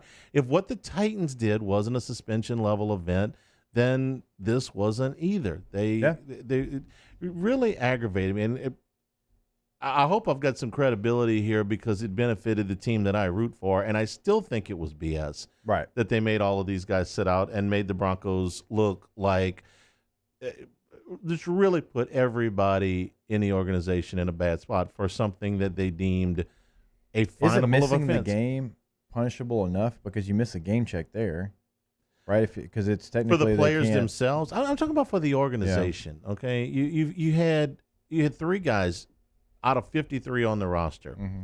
Take their masks off for a short period of time, and then you decide that you're going to make a point. You're going to essentially forfeit the game without forfeiting the game, but you're going to drag them through the drudgery of having to play a game that you have absolutely no chance to win. I mean, this is a baseball team having to go out there and have outfielders pitch, or a basketball team having to go out there and you got to play 6 foot and under against the Los Angeles Lakers. I mean, it was a complete farce for a finable offense. There is 3 former players who are on there's 2 appeals officers. Derek Brooks is one of them. James Thrash, the receiver, who's played for the Eagles, is another.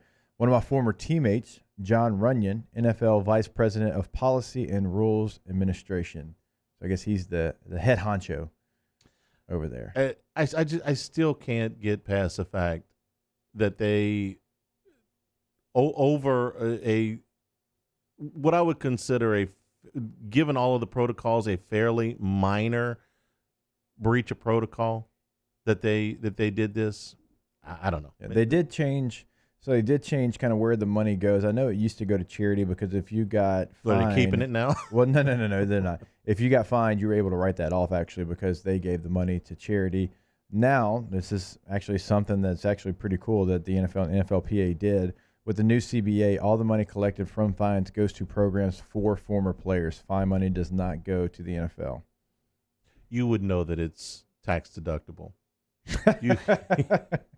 You have more knowledge of any non-CPA that I know. You have the most tax knowledge. Matt Flynn and I did a show, and one segment was 26 minutes long, so way over what it's supposed to be, and it was on California tax law.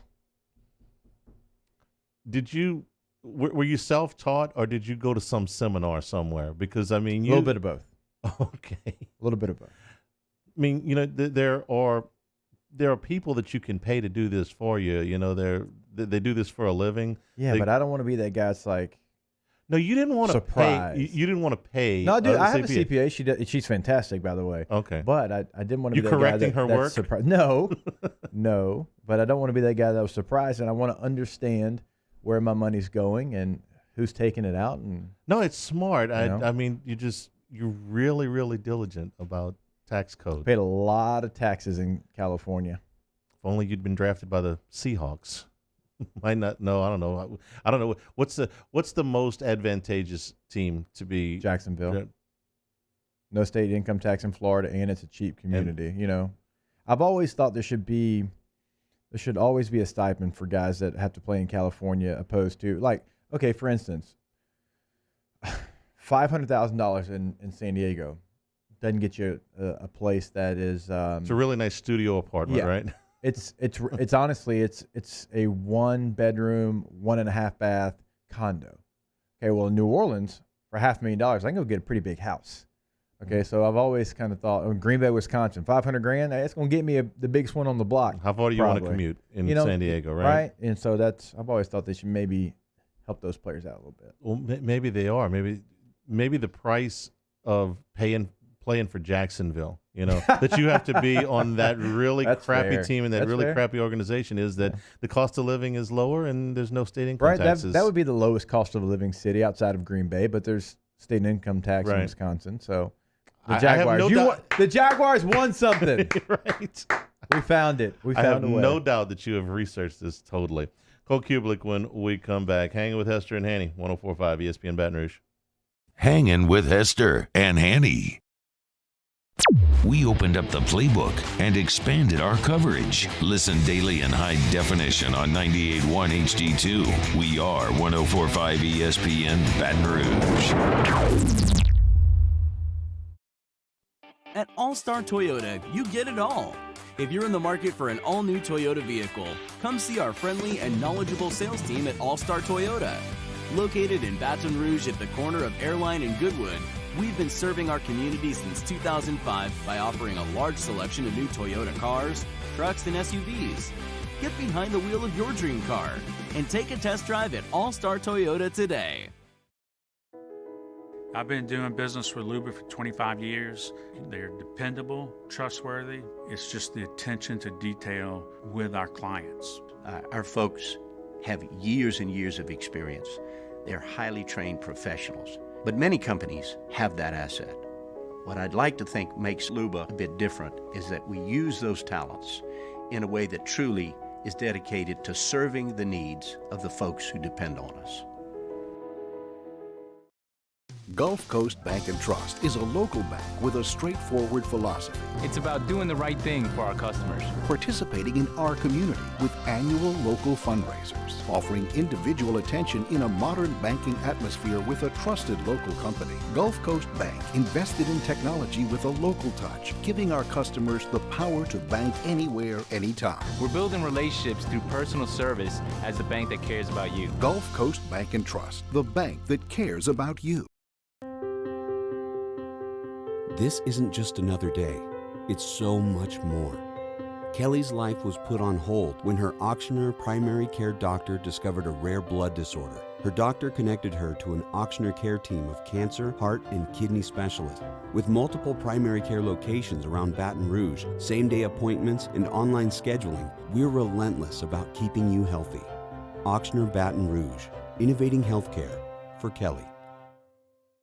If I built a van,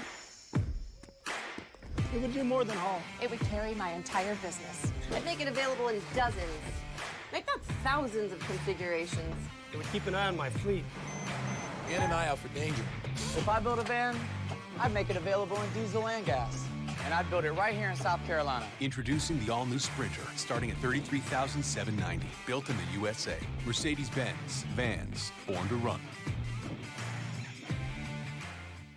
Gulf Coast Office Products is a nationally recognized Savin office equipment dealer based right here in Louisiana. Over 100 employees strong, Gulf Coast has the boots on the ground to support all vertical markets, from education, engineering, legal, and finance. With the latest in office technology, from desktop to production segment units, Gulf Coast and Savin have the perfect fit for you. Call 225-756-2644. That's 756-2644 for Gulf Coast Office Products.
Coming up on Thursday's Off the Bench, Executive Chef Michael Johnson answers all of your Munchies questions. Recap a little Wednesday afternoon football. Can the Saints sweep the Falcons? And some hope for LSU? Off the Bench, 104.5 ESPN.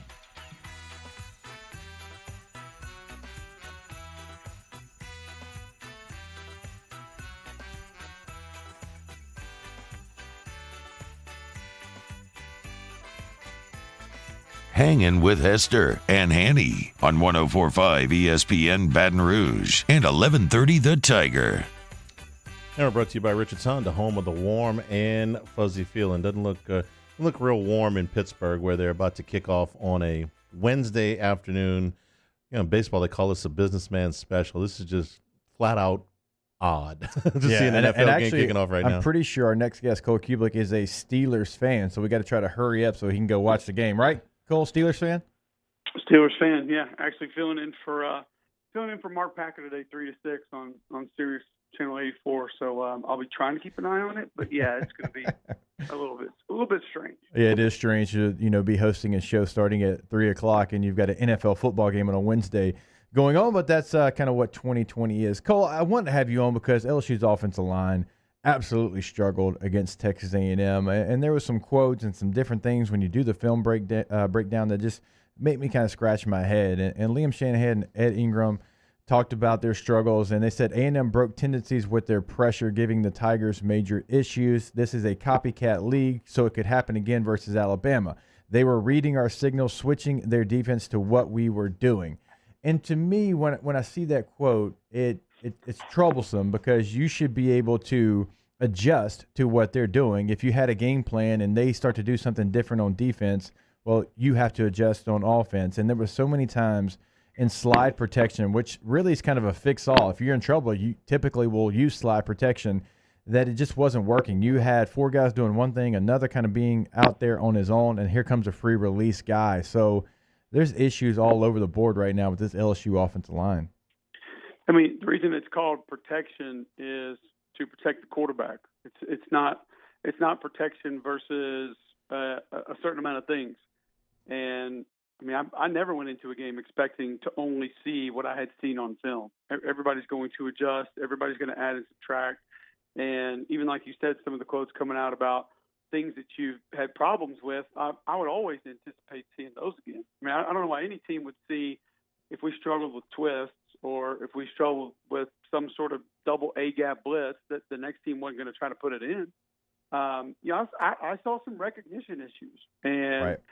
The thing with slide protection where it's dangerous is that I think you get caught up in the fact that there's only one thing that you're supposed to do, and that is just basically, slide one gap to the right, slide one gap to the left. And A&M did some zone blitz stuff where you would slide away from the defender that was on top of you, and there would be nobody in your gap. And then all of a sudden, the guy who was supposed to slide with you already had a defender on top of him. He can't block too. You really do have to still play with your eyes. And that's the thing that frustrates me more than anything in pass pro is I see how many teams are reliant and dependent on slide protection and guys don't use their eyes. You can slide or not slide and stay and use your eyes to where you're supposed to be going and help your guard or your tackle backside, or you can go ahead and slide and keep your eyes backside because you know what's going to hit you if it's right there in your face. So that lack of recognition sometimes is what gets teams in trouble. It got LSU against A&M a few times. I'll never forget when I was talking to Manny Diaz when he was at Mississippi State a long time ago. And he's like, "Yeah, we have slide busters." I'm like, "Whoa, slide buster? Like, what are you talking about?" And he's like, "We rush two guys in one gap. You're going to slide protect it. You can't slide two guys into one gap." He said, "So we're getting one home." And defensive coordinators in this league are privy to what you do well, and they know exactly what kind of Band-Aid you're trying to throw on problems. So if you can't find a way to put some Neosporin on that wound, you're going to continue to have to use that Band-Aid the entire season. I'm surprised, Cole, that more defenses don't use the double A-gap mug because even in the NFL, even at that level, it's something we worked on all the time because you can do so many different things when you have both linebackers walked up in the A-gap, and if they're athletic enough to be able to drop when they have to drop and still have their coverage responsibilities, it is something that can give you headaches. And especially in this day and age in college football, when you're only protecting with 5 most of the time. So many teams want to get their back out of the backfield. There's no longer really 6-man protections. You'll use it some. I think LSU used it 7% of the time last year, but they were a 5-man protection team because they wanted to get the back out in his route. And if you have double A-gap mugs, you're talking about having 6 guys on the line of scrimmage, which Texas A&M did a ton of, and LSU was not able to ever figure that out. No, and I tell you, one thing that I saw, actually I had the Egg Bowl this past weekend, Mississippi State did it, where they'll line up a zero nose and they'll put the Mike backer right on his butt. Yeah. And they're shooting A-gaps. But it's a headache because you got a guy, that D tackle is coming your way or that linebacker's coming your way. And so if it's the D tackle, you probably know you need to be a little more stout. You probably know you need to shorten your track a little bit. If it's the linebacker, you might need to cover a little more ground because he's going to be quicker, faster, and you probably need to be ready for if you do go ahead and jump him out all the way across that gap, he can play you back inside because he's got that quickness and he can change direction a lot easier. So it's I'm with you. It's the shortest line to the quarterback. So I don't know why more people don't attack it because I think you can disrupt more without actually getting to or hitting the quarterback from that spot than you can anywhere else.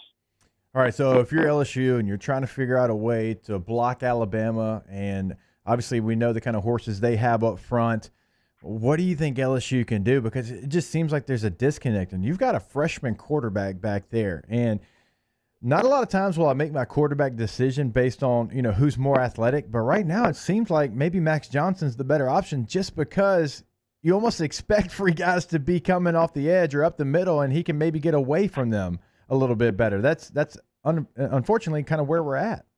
Yeah, I don't think that he has better ability to just run away from an individual, but I was really impressed with how he managed the pocket. I'm watching late in that game, and you see him sort of scooting to the left, scooting to the right, hopping up a little bit, avoiding pressure, still keeping his eyes downfield, completing a ball here and there, and still get pretty good zip on the ball, even when he's under duress and has to get it out quick. And I'm thinking, man, this guy's got a little something now. So I'm with you. I think right now Max Johnson might be the best option because he seems to have a little bit better pocket presence as to how to keep plays alive when he finally needs to leave and bail on a play, and still being able to deliver accurate passes. I think he might do a little better job of reading the intermediate stuff and being okay with checkdowns right now, not necessarily looking for big plays as often. So I was impressed with what I saw from him against Texas A&M.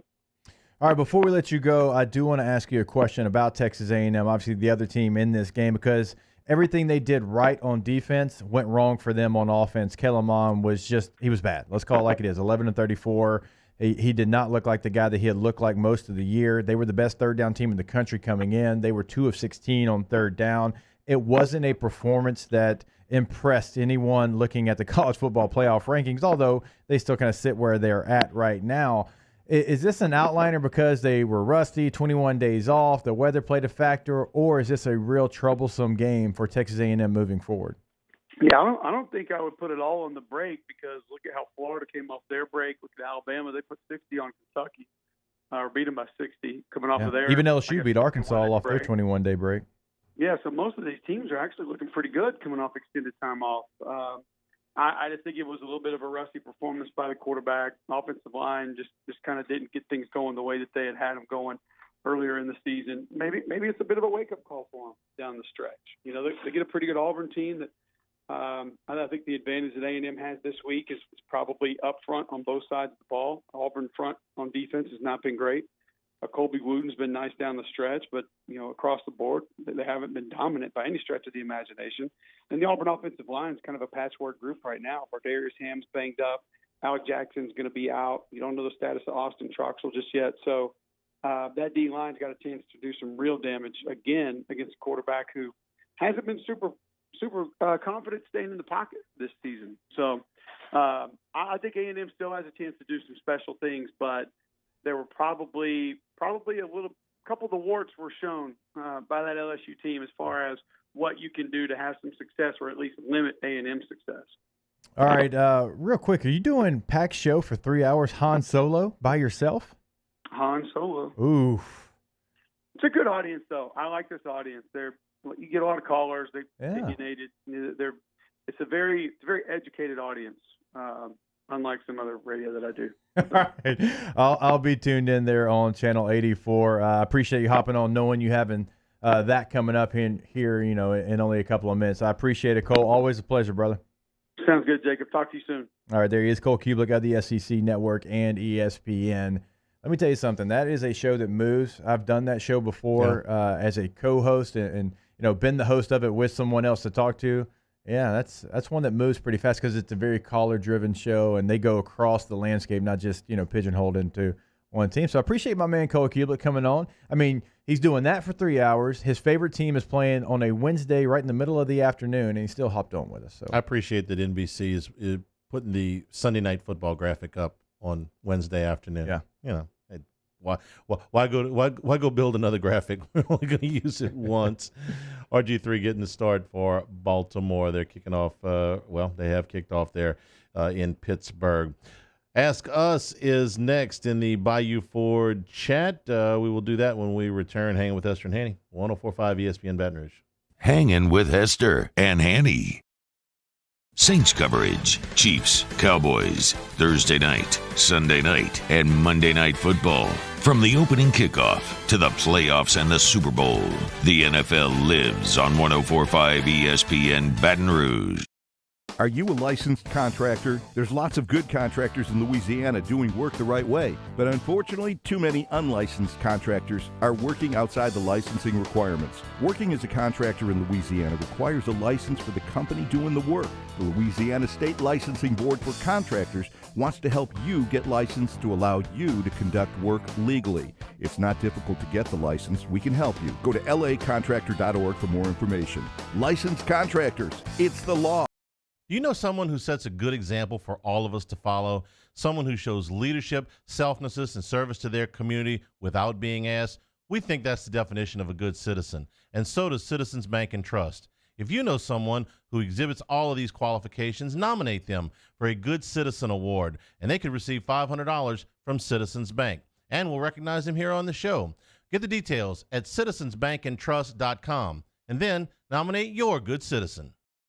Gulf Coast Bank and Trust is a local bank with a straightforward philosophy. It's about doing the right thing for our customers. Participating in our community with annual local fundraisers. Offering individual attention in a modern banking atmosphere with a trusted local company. Gulf Coast Bank invested in technology with a local touch, giving our customers the power to bank anywhere, anytime. We're building relationships through personal service as the bank that cares about you. Gulf Coast Bank and Trust, the bank that cares about you. ServiceMaster Elite create clean, disinfected work environments. As a local business, we take pride in serving the New Orleans and Baton Rouge areas. Our cleaning protocols follow CDC and OSHA standards for healthcare settings, offices, senior living, restaurants, and industrial plants. Contact ServiceMaster Elite to get your operation ready for reopening with germ disinfection cleaning. ServiceMaster Elite, the trusted choice in professional cleaning since 1996. To all of our heroes working on the front lines of this COVID-19 pandemic, your bravery and selflessness represent the very best of us, and we want to say thank you. I'm asking everyone around the state to join me in celebrating the heroism of our healthcare professionals on the 19th of every month at 1900 hours, that's 7 p.m. Write a note of appreciation, make plans to donate to charitable organizations, or say a prayer. To learn more, visit 19thanks.org. Thank you, and God bless. T-Bob Hebert here with breaking news. Front to Back Boat Services is the shop to upgrade your boat tech this fall. With not one but two NMEA certified techs, who better to install your Panoptic sonar, your HD displays. You want to see the fish under the water before you even cast? They have that. Trolling motor you could control with your iPhone? They have that. So what are you waiting for? Get into Front to Back Boat Services right now. Upgrade your boat tech. Make your boating dreams come true. Front to Back Boat Services. This is a house call. This is a follow-up appointment. This is a diabetes checkup. This isn't just more convenient care, it's more advanced care. This is innovating healthcare at Louisiana's #1 hospital, Auctioner.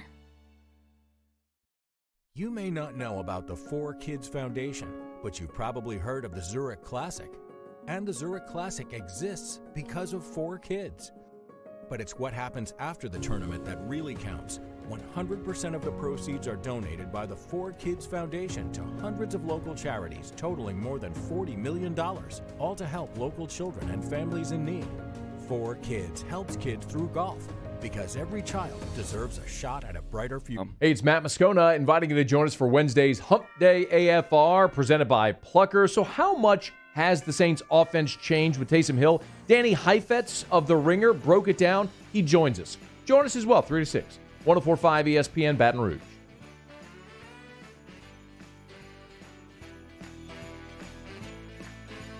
Hangin' with Hester and Hanny on 104.5 ESPN Baton Rouge and 1130 The Tiger.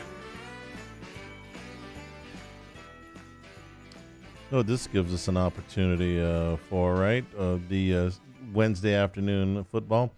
You can go home and have a cold Coors Light. Watch the rest of the game. Got some good college basketball games on tonight too. You got Illinois and Baylor. Yep. You got West Virginia and Gonzaga. Yeah. And Texas and North Carolina go here in about 15 minutes. So always a good opportunity to get you a cold Coors Light. Yeah, even when it's cold outside, continue that cold inside. Cold lager, cold filtered, and cold package. Cold Coors Light. Looking forward to it. Going to have my feet up watching some basketball that we weren't sure if we were going to get, but we're going to get it, and we're going to get it in style with this new Coors Light Slim Can. Cold, crisp, and refreshing, and just over 100 calories here in our... And it's really cold in the studio, Of course it is. Of course it is. The Rockies are blue. And our Blue Moon Light Sky Citrus Wheat Beer with the citrus aroma, the tangerine brewed right into it. So a brisk, crisp, and it's time for Ask Us. We are in the Bayou Ford chat. Ask us, where were you the day pigs flew in 1993, and could it happen again? I was a senior in college, and we had a group of us got together to watch the game with absolutely zero hope that LSU would win. It was more of a beer drinking expedition, to be honest. I think we had probably quite a few Cold Lights that afternoon because we did not have any expectation that LSU would win. And I if I remember right, the score was 0-0 either at half or very close to the half. And somebody walked in late, like, "Hey, what's the score?" And I said, "Nothing. LSU's winning." Because it felt like it felt like 0-0 was a win at that point. So that's where I was. I was a senior in college. Okay, well, I like that one. I was in 3rd grade in Miss Conway's class at Forest Hills. Shout out. Probably not paying as close of attention to the game as you were, but I was an LSU fan. I had the swag. I just maybe didn't know the personnel, and because I was in 3rd grade. Ask us, does Alabama and Florida follow the ACC model and not play games next week? And if so, does LSU and Ole Miss move their game up? The Southeastern Conference has not shown any indication that they are going to cancel games, so I don't think so. I'm not going to rule anything out in 2020, but I think the SEC, we did a little piece on this earlier, I think that they really want to be able to say, you know what, we put a plan together. We got to the finish line. We built in enough protocols to be able to do this safely. We built in enough flexibility for us to be able to move the schedule around. It's obviously going to be there's some money there because if they don't play them all, they're going to have to refund some money. So no, I don't think so. I'm not going to tell you 100% for sure because it's 2020, but that doesn't appear the way that they're going. No, I agree with you. I think they've done too much work. There's been too much behind what they've done. They've shown too much patience, in my opinion, to go back from what they've already had scheduled. I mean, I think they've laid it out pretty nicely as far as let's do as much as we can to get these games in to help out these schools and to continue to put our brand out there. Ask us, what is a blue Christmas?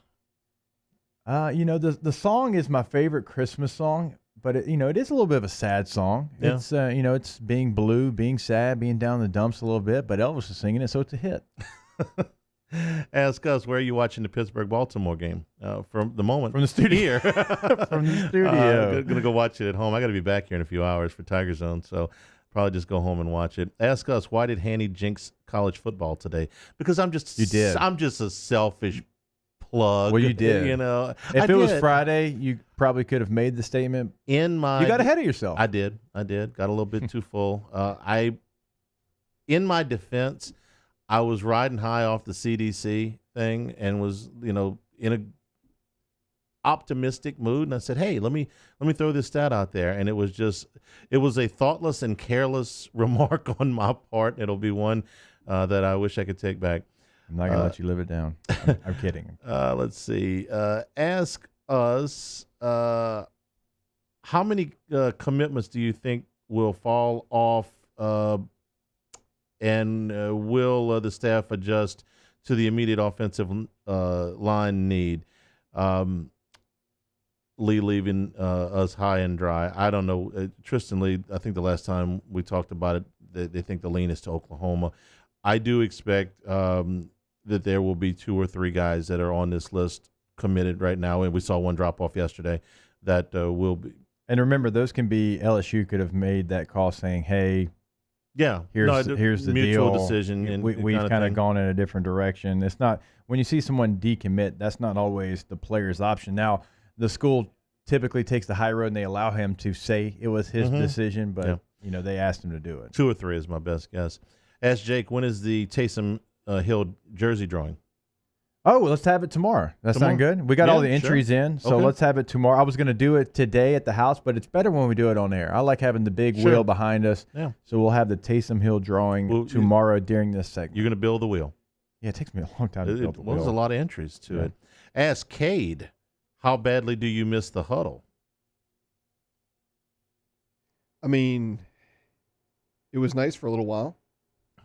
It's one of those things. One person ruined it. I mean, technical problems. Yeah, no. I'm a big fan of the Bayou Ford YouTube chat. Me too. I mean, I like it. I am too. There's. I like the picture feature though that you could do in. Yeah, the huddle. it's not quite as user friendly as the other one was. But I do love the interaction. I'm glad we have something. Ask us, aren't inside jokes for radio shows not only acceptable but audience loyalty building? I think they have a place. They do. I Sure think they have a I think place. they have a place. I think it can be overdone. I think it can be overdone. You don't want to alienate new listeners either. But I think they have a place for sure. For your most loyal listeners, your P1s, yeah, they have a place. Ask us if you could have one, which would you take? Tigers win 5 national championships in 9 years, or the Saints get 3 Super Bowl wins in 6 years? Well, I mean, for me, it's in the Baton Tigers. Rouge. Yeah, I mean, think there's more. I root for the Saints because of where I'm from, but obviously I play it elsewhere. I'll be honest with you. I got, and it would be LSU for me as well, but I did get more emotional when the Saints won the Super Bowl than when LSU won the national title. That's just going back to my when I started watching football. I think I've told that story before. In the relationship that I had with my uncle taking me to games and stuff like that. So we got time to spin the wheel.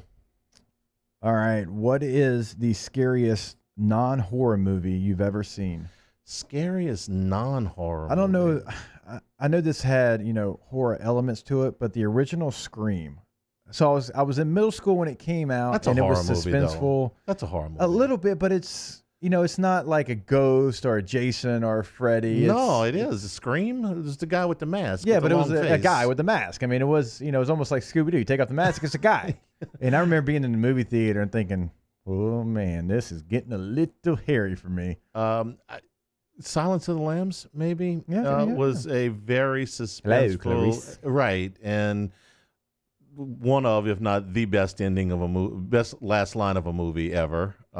So probably that That's one. it? We're done? That's it. Thanks for coming. Thanks for your support of Tiger Athletics. For Cade Man, I had Wazan. like 4 to go on the wheel. As always, tomorrow, man. For Cade Wazan, for Paul O'Neill, for Jacob Hester, I'm Charles Hanagriff saying thank you and good afternoon. Stay tuned for AFR on 104.5 ESPN Baton Rouge.